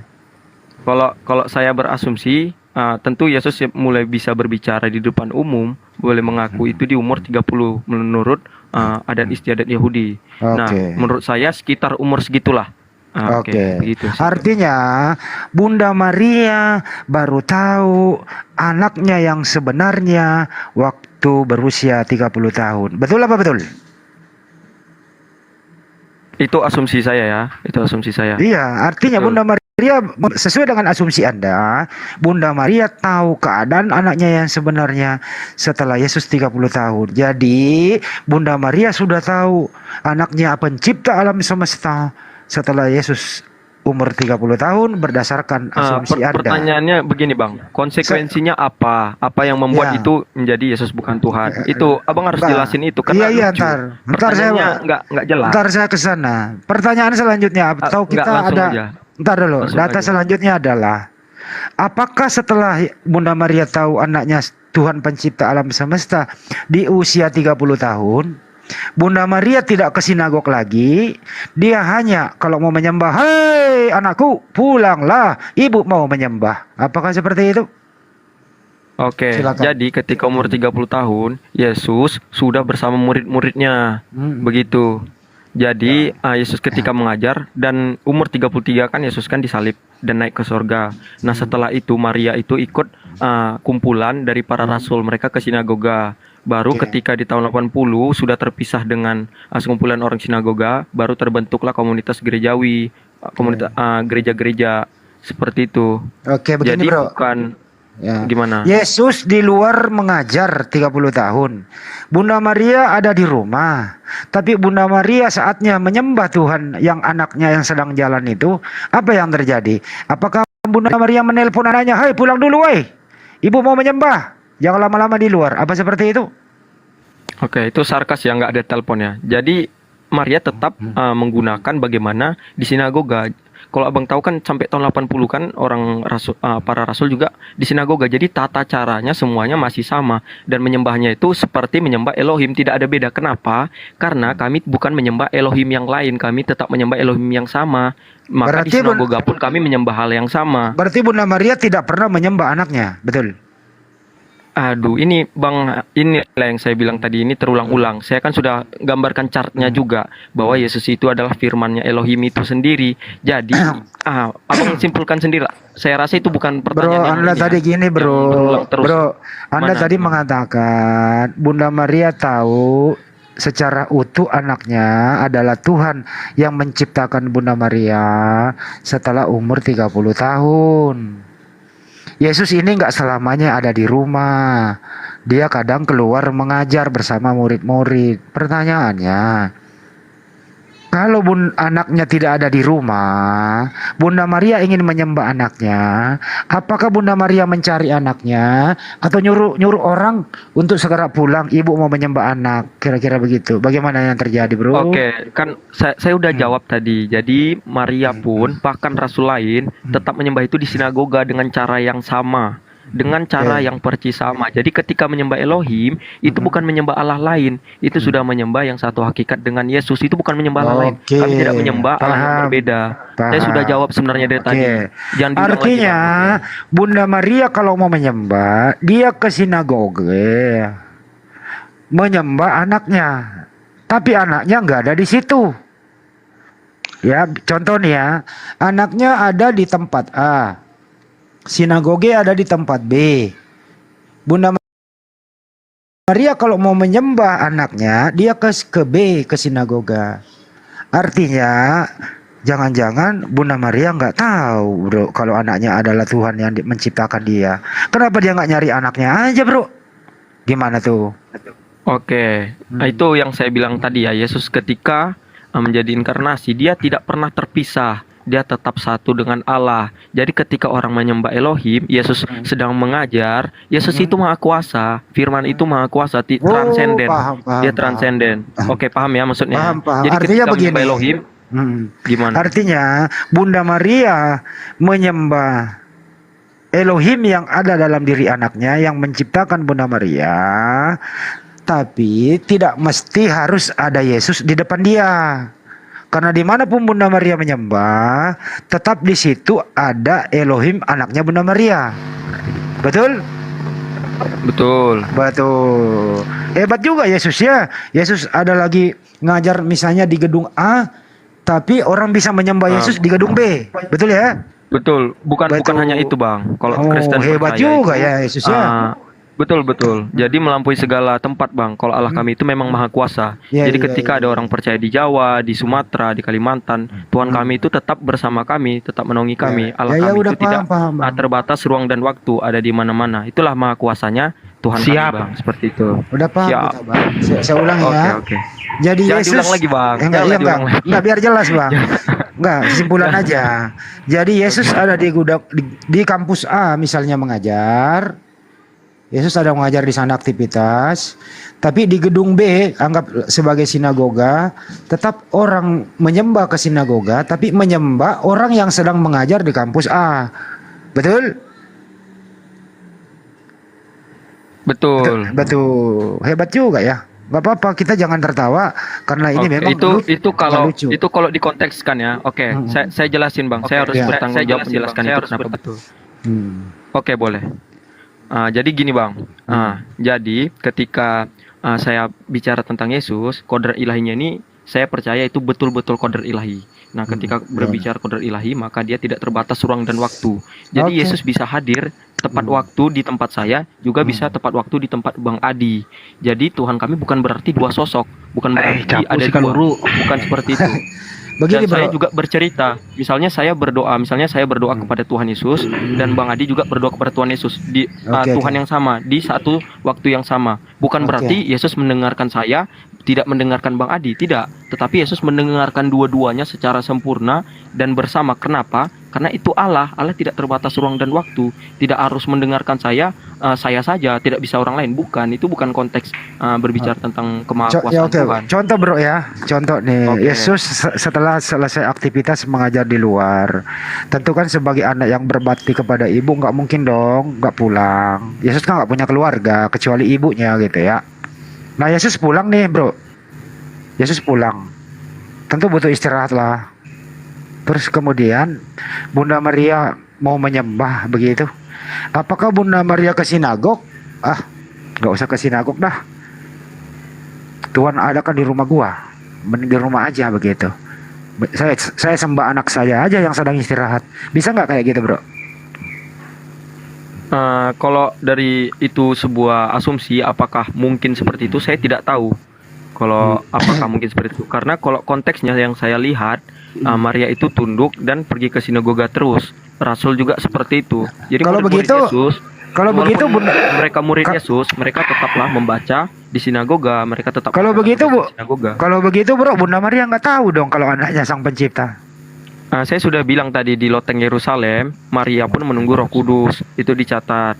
Jadi Tadi katanya Bunda pun Maria, tahu. tadi katanya Bunda Maria udah tahu waktu anaknya umur 30 tahun. Asumsi saya sekitar segitu. Asumsi saya tidak Ya, tahu kalau- keberapa tepatnya. Kalau udah tahu, kenapa dia pergi ke sinagog lagi? Orang Tuhan pencipta alam semesta sedang tidur di Bedanya rumah apa? kok. Bedanya apa? Kan saya udah bilang ketika Ya kalau Maria sama menyembah ngapain? di sinagoga, Kalau udah sama antara yang ada di rumah yang ada di sinagog, ngapain pergi jauh-jauh? Lebih afdol lagi ketemu langsung, bro. Ya. memang lebih afdol kan Iya. banyak juga misalnya Apa yang kaki Yesus jauh-jauh dicuci. pergi? Gitu loh. dicuci sama perempuan yang apa itu kan dicuci, itu contohnya.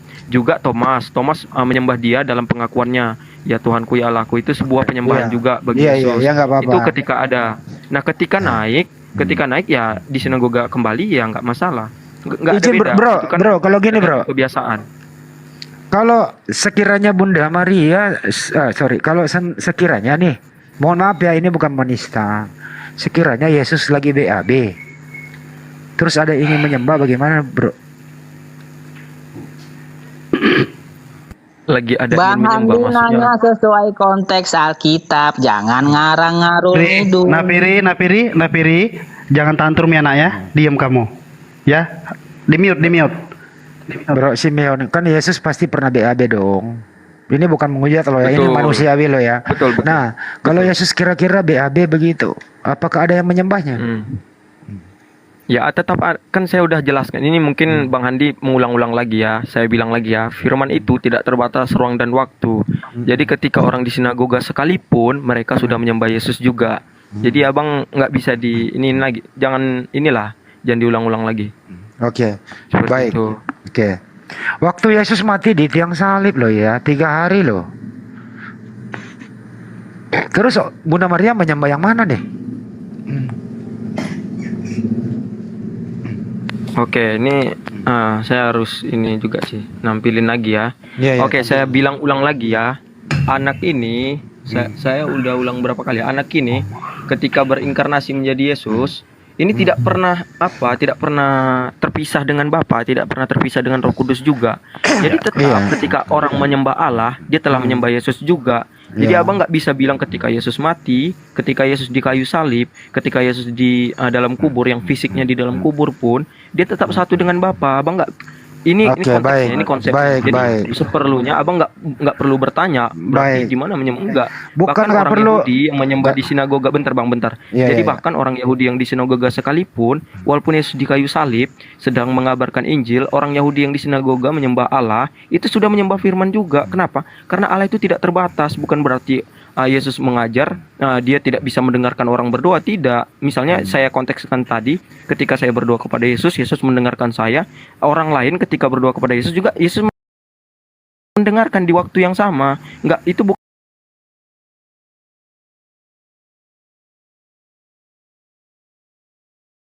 Ini Jangan diulang lagi. Mungkin menurut saya itu jangan diulang lagi. Iya ya. Saya bicara begini karena datanya adalah Yesus pernah mati 3 hari. Kan begitu. Saya nggak ngarang-ngarang loh ya. Saya cuman pengen klarifikasi dulu apakah Anda ini konsisten begitu. Nah, waktu Yesus mati 3 hari, jasadnya dikubur begitu. Apakah di dalam jasad itu ada Sang Pencipta, anaknya Bunda Maria, atau bagaimana, bro? Silakan. Oke, jadi ketika Yesus mati, itu yang mati bukan Allahnya. Allahnya tetap satu dengan Bapa. Yang mati itu adalah kodrat manusianya Oke. yang benar-benar mati. Oke. Seperti itu. Apakah di dalam mayat Yesus ada Sang Bapa? Kok sang Bapa sih? Apakah di dalam mayat Yesus ada Sang Pencipta? Ketika mati, Yesus bilang seperti ini. Besok pada hari ini kamu akan bersama-samaku di Firdaus. Jadi ketika Yesus mati, Yesus di Firdaus. Kodratnya tetap di Firdaus. Jadi waktu Yesus mati masih bisa bicara dia? Iya kan kodrat ilahinya ada. Oke, jadi di dalam mayat ya masih ada kodrat ilahi yang bicara. Jadi mayat bisa bicara, betul? Enggak, bukan itu loh. Ketika Bang Handi ini lucu, serius. Nah, Gini, Bang. orang tadi Anda yang Ya. ngomong loh. Enggak, soalnya cara dasar abang itu beda gini. Ketika Yesus, saya udah bilang ya, ketika Yesus mengajar di depan umum, Nggak lagi Yesus ngajar, juga ini kayak bisa kesalip mendengarkan lagi. orang berdoa.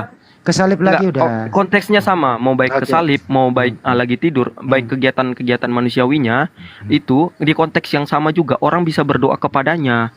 Orang berdoa kepada Elohim dan diberikan dan dijawab itu kan melalui firman. Kami percayakan seperti itu. Jadi itu bukan suatu yang complicated. Bukan berarti kami percaya satu sosok, dia hanya mendengarkan satu orang, dia tidak bisa kemana-mana. Tidak. Oke, saya ulang ya, bro. Allah, Bro, kekuasaan. bro, mayat Yesus bisa bicara atau tidak? Kalau udah waktu mati di bawah di goa waktu itu, ya tentu mati, betul-betul mati secara manusianya. Bisa Secara bicara, manusia, bisa bicara atau tidak? mulut manusianya enggak. Oke. Nah, terus kemudian di dalam mayat Yesus itu ada Sang Pencipta nggak di dalam diri mayat? Ketika manusia mati, tentu tubuh dan jiwanya kan terpisah, tetapi tetap satu keilahiannya dengan jiwanya tadi.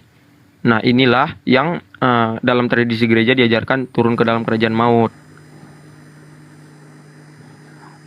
Bro, Simeon, sederhana loh ya. Di dalam diri mayat ini, apakah ada Sang Pencipta di dalam diri mayat atau berpisah? Gimana? Sudah nggak dengar ya? Tadi saya udah jelaskan. Jadi ketika mati, manusia mati, roh dengan tubuhnya itu terpisah. Nah, dalam tradisi gereja, roh Tuhan ini turun kepada kerajaan maut. Itu di Ibrani juga ditulis. Jadi Seperti itu. Jadi mayat kemanusiaannya mayat benar-benar Yesus mati. jadi mayat Yesus tidak bisa apa-apa, betul? Kemanusiaannya memang benar-benar mati, memang mati. Oke. Tapi kenapa Anda dari awal tadi mengatakan mayat bisa bicara? Saya nggak bilang mayat berbicara, tapi Yesus tetap berbicara. No. Kan nggak saya bilang mayat berbicara. Oke. Yang berbicara dalam mayat siapa? Saya udah bilang tadi ya, anak itu tidak terbatas. Saya kan berbicara Yesus yang satu dengan kodrat ilahinya. Saya nggak pernah bilang mayat itu berbicara. Coba diulang lagi kata-kata saya. Abang sudah berasumsi lagi Oke, kepada baik. saya. Jadi mayat Oke. Yesus ini tidak bisa apa-apa, gitu ya? Ya. Oke. Gini bang, langsung aja bilang kalau ketika mati, ya Yesus benar-benar mati. Kalau misalnya manusia mati gimana? Mungkin abang nggak usah pertanyakan lagi lah bagaimana manusia mati. Kan udah banyak juga bang lihat Udah manusia paham, mati. mati Seperti itu- itulah. Mati Ya itu udah, jangan berpisahnya. diapakan lagi bang. Oke. Nggak usah dipertanyakan aneh-aneh. Waktu Yesus mati, bro, ya, anaknya Bunda Maria ini berarti kehilangan separuh dong, betul ya? Anaknya Bunda Maria mati separuh. Oke, Enggak, saya ulang ya. enggak. Apakah fisiknya Yesus anaknya Bunda Maria? Iya. Oke. Jadi anaknya Bunda Maria mati 50%. Enggak. Fisiknya. Enggak. Yang mati Fisiknya ya? mati. Bilang aja. Fisiknya Bilang gini aja bang. Bilang gini aja biar nggak bermasalah. Fisiknya mati. Itu dah. Cukup. Fisiknya Jangan bilang mati. 50%. Oke. Dari mana bang tahu 50% Waktu itu? fisiknya mati, anaknya Bunda Maria yang menciptakan Bunda Maria kemana? Nah, itu sudah saya jelaskan tadi bang. Gimana? Turun kepada kerajaan maut kan sudah saya jelaskan tadi menurut tradisi gereja kan fisiknya mati terpisah dengan rohnya. Nah rohnya ini yang satu dengan Allah tadi itu turun kerajaan maut. Itu yang di Ibrani dalam tradisi gereja. Artinya adalah anaknya Bunda Maria fisiknya mati, anaknya Bunda Maria yang menciptakan Bunda Maria ini tidak mati, dia sedang menginjili orang-orang di dalam kubur, betul? Salah. Benarnya yang mana? Dia turun ke kerajaan maut. Jangan ditambah ini menginjili. Kerajaan maut itu di mana? Di dalam alam kubur kan? Betul. Ngapain di sana dia? Itu untuk menjemput yang di kerajaan yang sebelum Yesus. Bagaimana orang perjanjian lama dapat kepada Allah melalui itu. Oke, jadi anaknya Bunda Maria yang melahirkan Bunda Maria ini, ya fisiknya mati, tapi rohnya ke kerajaan maut, ke alam maut di dalam kubur menjemput orang-orang terdahulu, betul? Betul. Betul. Bang, menurut saya gini bang, biar ini ya, ini agak nggak berkonteks. Sebenarnya saya udah sabar menjawab itu karena nggak ada satupun konteksnya yang untuk Nah, tapi ini sangat untuk bilang kalau sangat Enggak, ini loh. Bagus banget loh biar orang pada tahu gitu loh. Nah, itu setelah ini bro, gini, saya kita jelaskan lanjut. begini aja bang. Udah jelas. Yesus udah jelas. itu Yesus itu manusia sejati. Jadi kalau kawan-kawan bertanya apakah Yesus bisa makan, ya bisa. Dan Yesus juga Allah sejati. Allah sejati. Oke. Dengan Bapa. Berapa hari mayat ini menunggu rohnya yang sedang menginjili orang alam kubur. Bukan lagi menginjili, sorry. Berapa hari mayat ini menunggu rohnya yang diciptakan tadi itu, yang menciptakan Bunda Maria, berapa hari bergabung kembali supaya mayat bisa hidup lagi? Berapa hari bro? Yesus kan bangkit di hari ketiga. Jadi roh keluar di hari Jumat, kira-kira begitu ya. Beraktivitas di alam kubur, di hari Minggu dia balik masuk lagi supaya mayat hidup. Betul ya? Senin Senin apa Minggu? Senin malam. Minggu. Minggu lah. Minggu, Oke, minggu. nggak apa-apa Minggu. Menurut Anda nih, ini roh ini keluar masuk lewat mana ya? Dalam diri mayat?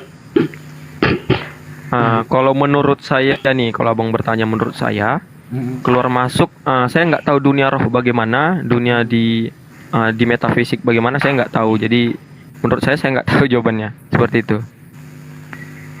Bukan Setelah dia hidup lagi begitu, bro. Apakah ini masih anaknya Bunda Maria yang menciptakan Bunda Maria atau bukan lagi? Iya, betul. Masih Baik, anaknya? iya. Masih yang sama. Masih Lenyai. anaknya. Baik. Lenyai apa Kan anak bangkit, bawahnya? konteks bangkit itu artinya tetap Yesus yang mati tadi, yang mati di kayu salib, pada hari ketiga dia bangkit, masih Yesus yang sama. Oke, masih anaknya Bunda Maria. Menurut Anda, Yesus itu bangkit sendiri apa dibangkitkan? Bangkit sendiri. Yesus itu bangkit sendiri. Yo, Pak Sidik coba dikasih dulu pula sedikit edukasi. Bangkit sendiri katanya Pak Sidik. Saya mau Pak Rasid, sorry. Pak Rasid. Tolong Bang, kasih dulu. Kalau ngecek deh kasih. Agak-agak sedikit saya mau minum dulu. ini Selamat sore. Bisa 232 Pak Rasid. iya. Saya izin nanti ya Bang ya, jam 5 Iya. saya ada kegiatan. Oh iya, ada beberapa menit lagi. Ini pada saat Yesus di situ kan di situ tertulis bagaimana Bang? Dibangkitkan apa bangkit sendiri tertulis Bang? Gimana Bang? Biar kita langsung buka aja. Langsung aja Bang. Iya enggak yang Abang tahu, yang Abang tahu. Yang saya tahu Yesus bangkit sendiri. Udah sepet terus ya.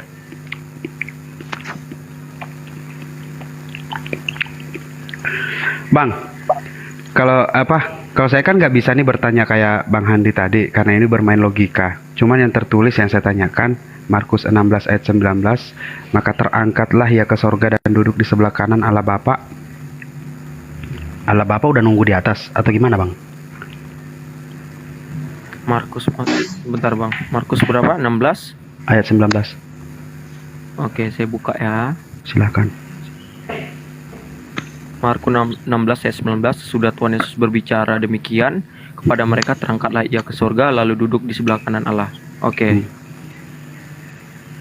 Sebenarnya Yang ditanyakan tadi apa Bang? ada banyak hal sih Bang. Itu terangkat, mengangkat dan diangkat kan pasti ada oknum dan ada subjek kan. Ada subjek dan ada objek maksudnya. Bukan terbang ya, bukan terbang. Karena kan tadi selama perdiskusian Abang dengan Bang Handi kan Yesus itu sang pencipta yang ada di dalamnya. Kan begitu. Masalahnya dia terangkat, berarti ada yang mengangkat Bang. Siapa yang mengangkat dia? Terangkat karena kuasanya dia, karena Maka Yesus dia- kan Tuhan, dalam konteks Ya. kekristenan kan Yesus Tuhan. Betul. Jadi bahkan berjalan di atas air tentu itu kuasa dia, Iya. Yesus. Ya, Dia betul, seperti itu. Jadi terangkat itu siapa yang mengangkat dia? Dia sendiri yang mengangkat dirinya begitu. Ya, dalam kehakikatannya bisa dibilang Allah mengangkat dia, bisa Oh. dikatakan seperti itu juga. Ya, kalau Abang bilang mengatakan seperti itu berarti Allah yang mengangkat dia, betul, karena di konteksnya di situ adalah Allah udah menunggu dia. Kan begitu. Duduk di sebelah kanan Allah Bapa. Sudah menunggu dia. Iya. Sesudah Tuhan Yesus berbicara demikian kepada mereka, terangkatlah ia ke sorga, lalu Dan duduk duduk. di sebelah kanan Allah. Itu tidak menunggu di situ tulisannya. Iya, ya gini Bang, saya datang ke tempat Abang, saya duduk di samping Abang. Kira-kira Abang nunggu nggak saya? Abang nyuruh saya nih, Abang nyuruh saya. Itu bukan menunggu namanya Bang. Iya, Abang memerintahkan kepada saya atau berkehendak kepada saya, menyuruh saya datang ke dekat ketemu dengan Abang, kan begitu? Berarti Abang kan nungguin saya. Nah, saya duduk di depan Abang nih. Cuman kalau ini konsepnya dia duduk di sampingnya, berarti udah ada yang nunggu karena Abang tadi bilang kekuasaan Allah Bapa yang mengangkat dia. Berarti pada saat dia diangkat, Allah Bapa udah nunggu. Berarti kan ada dua, Allah Bapa sama Yesus. Ketemu dia, meet up. Ya memang dua bang. Itu Pas tu- secara simbolis Tuhannya abang dua. memang dua. Bukan dua, Tuhan saya satu. Tiga Hah? pribadi tetapi tiga hipostasis. Allah saya juga satu tetapi mempunyai ratusan nama. Allah saya satu tetapi mempunyai banyak sifat. Baik, sabar, penyayang, belas kasih. Jadi pertanyaannya Allah saya tiga, maksudnya tiga apa? Tiga Enggak, saya nggak kebaikannya pernah, ke apa? saya nggak pernah berdiskusi dengan siapapun itu mengatakan Oke. tiga, karena saya cuman melihat di situ beberapa konteks yang saya baca di situ, Tuhan Yesus itu dibuat menjadi Tuhan begitu. Oke, jadi kalau di konteks itu di Markus 16 ayat 19, kalau menurut saya itu sebuah simbolis bagaimana Yesus itu benar-benar dari Allah, benar-benar datang dari Allah. Simbolisnya di mana, Bang? Anak tunggal Allah. Yang menunjukkan Simbolisnya kalimat duduk di sebelah simbolis. kanan. Kalau kanan itu artinya orang kepercayaan. Berarti Allah Itu Bapa. simbol kanan. Berarti Allah Bapa ada di sebelah kirinya Yesus. Betul. Berarti ada dua oknum, Bang. Itu simbol ya, Bang. Itu simbol yang dinyatakan. Tentu kita percaya Allah itu transenden. Itu simbol itu ada untuk manusia dalam tujuan tertentu. Di ayat 20-nya itu konsekuensinya, misalnya saya baca ayat 20 ya. Mereka pun pergi memberitakan Injil ke segala penjuru, dan Tuhan turut bekerja dan menunjukkan firman itu dengan tanda-tanda yang menyertainya. Itu jadi ketika ada simbolis tentang Allah dalam bentuk apapun, itu mempunyai tujuan untuk yang pelihat. Tapi dia harus juga konsisten percaya Allah itu transenden. Allah Ya. itu tidak kelihatan. Itu tentu harus dipercaya. Tapi bisa loh, Bang. Itu, Bang. Tapi bisa loh, Bang, saya gugurkan semua kesaksian Abang kepada Abang Handi tadi, bahwasanya Tuhan itu ada di dalamnya segala macam. Terus anak Bunda Maria itu ternyata dia menciptakan Bunda Maria. Dia adalah anak kandung menciptakan ibu kandung untuk melahirkan anak kandung. Sedangkan di situ ternyata Yesus itu Tuhan buatan, Bang. Saya baca aja langsung ya di Yohanes 1 ayat 1 sampai 2. Yohanes 1 ayat 1, pada mulanya adalah firman bersama-sama dengan Allah, itu kan? Ya. Nah, tapi coba Bang Ayat baca. 2-nya nih coba saya baca ya. Enggak, Bang, Ya, enggak, Bang. pada Kalau mulanya. iya, kalau gitu saya Ayat sudah 3, tahu. biar sebentar saya baca dulu sebentar ya, Bang. Ayat Begini, 3. Bang, begini, Bang. Segala sesuatu dijadikan oleh Dia. Dia ini merujuk ke firman. Dan tanpa Dia tidak ada suatu pun yang telah jadi dari segala yang telah dijadikan. Oke, itu dasarnya. Berarti Allah Bapa yang menjadikan Yesus menjadi Tuhan. Tidak. Nah, kalau Allah Bapa yang membuat Yesus menjadi Tuhan? Tidak juga. Enggak. Bukan Nah, seperti coba Bang. itu. Coba dicek, Bang. Oke. Kisah Para Rasul 2 ayat 36, Bang. Bentar. Kisah Para Rasul 2 ayat 36. Oh, ini ayat ini nih.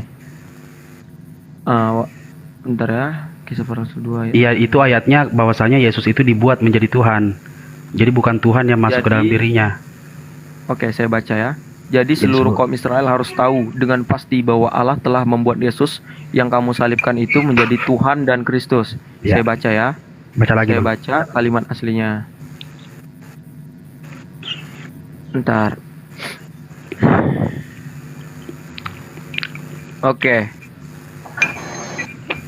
Jadi di Tuhan di konteks ini tentu Petrus dengan Yohanes ini dalam pandangan Kristen itu tidak kontradiksi. Itu yang pertama harus diingat. Nah, ketika Yohanes bilang Yesus adalah Tuhan dalam konteks keilahiannya, sedangkan di konteks di ayat Kisah Para Rasul 2 ayat 36 itu menggunakan kata kurios. Kurios ini artinya bisa pemilik. Nah, kalau kita baca konteks di Yohanes 2 di Kisah Para Rasul 2, maaf, di Kisah Para Rasul 2, Yesus ini maksudnya berkuasa, telah dijadikan berkuasa atas segala ini apa tadi dosa. Kan ketika Yesus bangkit, Yesus mati dan Yesus bangkit itu telah mematahkan setan. Di situ dia sudah memenangkan kuasa dosa. Jadi ketika Yesus bangkit, dia sudah menjadi Tuhan. Sebelumnya Yesus itu belum Tuhan. Di dalam konteks itu, dalam konteks misalnya Yesus sebelum bangkit, dosa-dosa ini belum diinjak ketika belum disalib. Ketika kan semua perkara dosa itu sudah selesai. Tetelestai itu di kayu salib. Yesus bilang seperti itu, tetelestai, sudah selesai. Nah, setelah itu kuasa dosa itu tidak berlaku lagi. Dosa itu sudah di bawah, sudah diinjak-injak oleh Yesus, dan Yesus sudah pemilik atas kehidupan itu. Disitulah maksudnya kurios tadi, bukan berarti ini tentang theos. Apakah Yesus diangkat menjadi theos? Tidak. Ini Yesus di sini maksudnya konteksnya adalah hukum akan dosa, kepemilikan mereka. Kan kami juga percaya kami ini sudah ditebus Yesus, artinya kami milik Yesus. Yesus menjadi Tuhan kami atas dosa kami. Tetapi kalau ditanya secara teologis Yesus adalah Tuhan, ya Yesus itu theos. Seperti itu. Jadi tergantung konteks, Bang. Konteks. Jadi konteksnya itu betul adanya. Bahwasanya Yesus pun juga dijadikan atau dibuat gitu. Dijadikan kekuasaan, dijadikan berkuasa, kan begitu. Dijadikan menjadi penebus dosa, begitu. Ya toh? Betul. Tadi penjelasannya begitu toh? Betul. Nah, Betul. berarti keilahian di dalam dirinya kemana? Kenapa dia tidak menjadikan diri sendiri? Itu dua konteks berbeda, Bang. Begini, adalah jadi dalam konsep berarti dalam konteks ketuhanannya ada konteks yang berbeda-beda. Jadi kalau konteks tidak. Terus gimana? Begini, saya jelaskan Tapi ya. soalnya Anda mengelompokkan dari tadi. Theos. Enggak.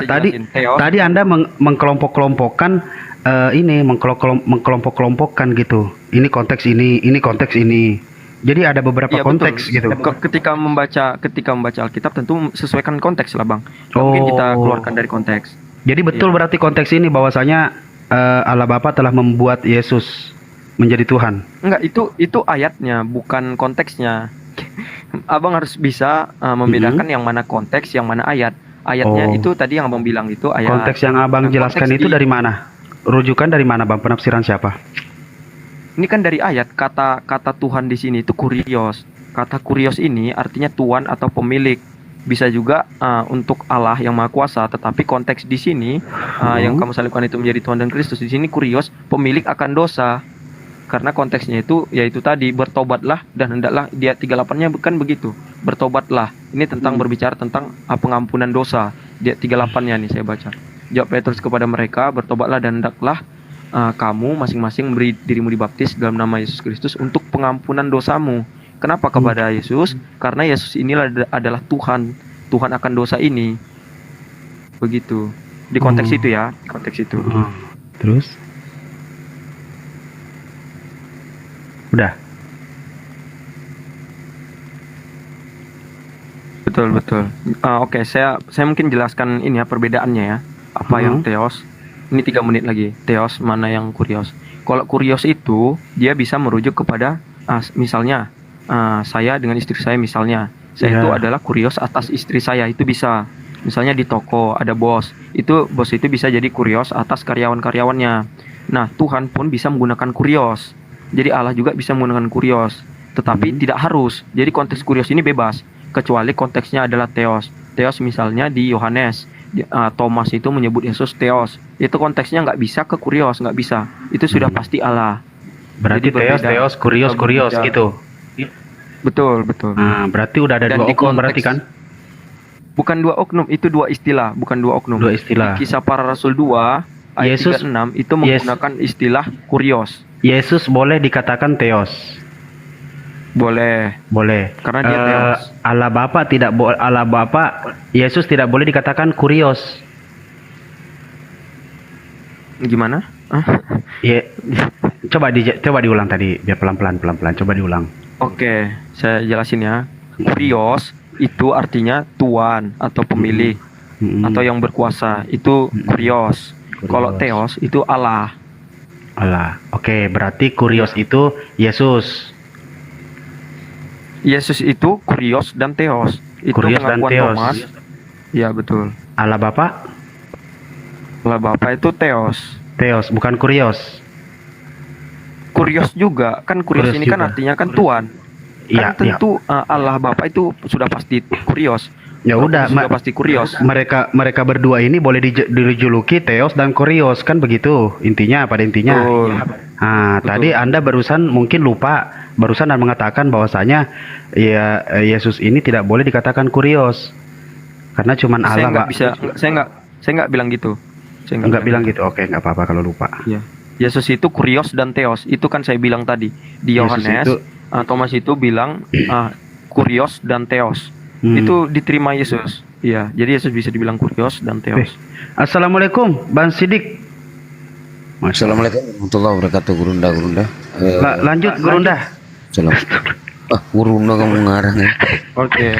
Ini udah mau jam 5 ya, Bang. Mungkin kata-kata terakhir dari saya. Terima kasih mungkin buat room ini Kak PST yang udah kasih saya. Siap-siap Bang ya. Mohon maaf kalau ada salah-salah kata ya Bang ya. Iya, Bang. Tadi dulu mau disimpulkan dulu.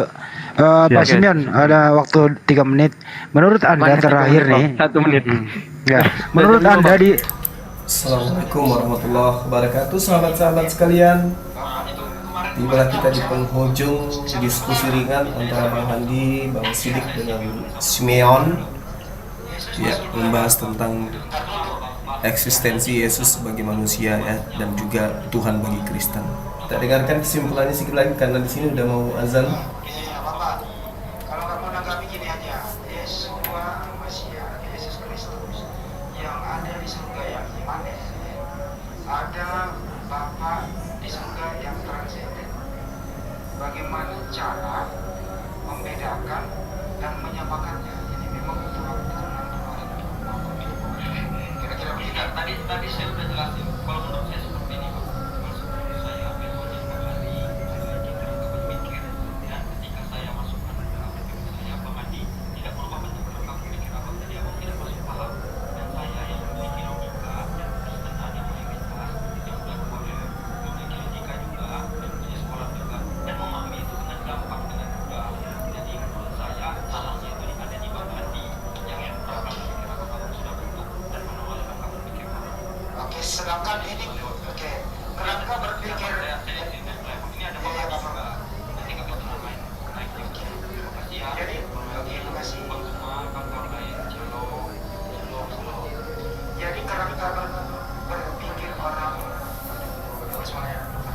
Jadi kerangka berpikir yang mayoritas kesadaran Kristen yang dunia mengatakan bahwa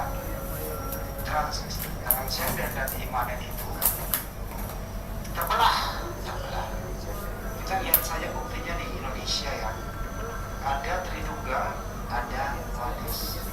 Kalau Wadis itu ya akan imanen dan transenden ini adalah sama, disatukan. Sedangkan Tridunggal itu berbeda. Jadi yang 2 miliar ini kita nggak bisa memberikan statistiknya seperti apa, yang mana yang berpendapat demikian dan seperti apa.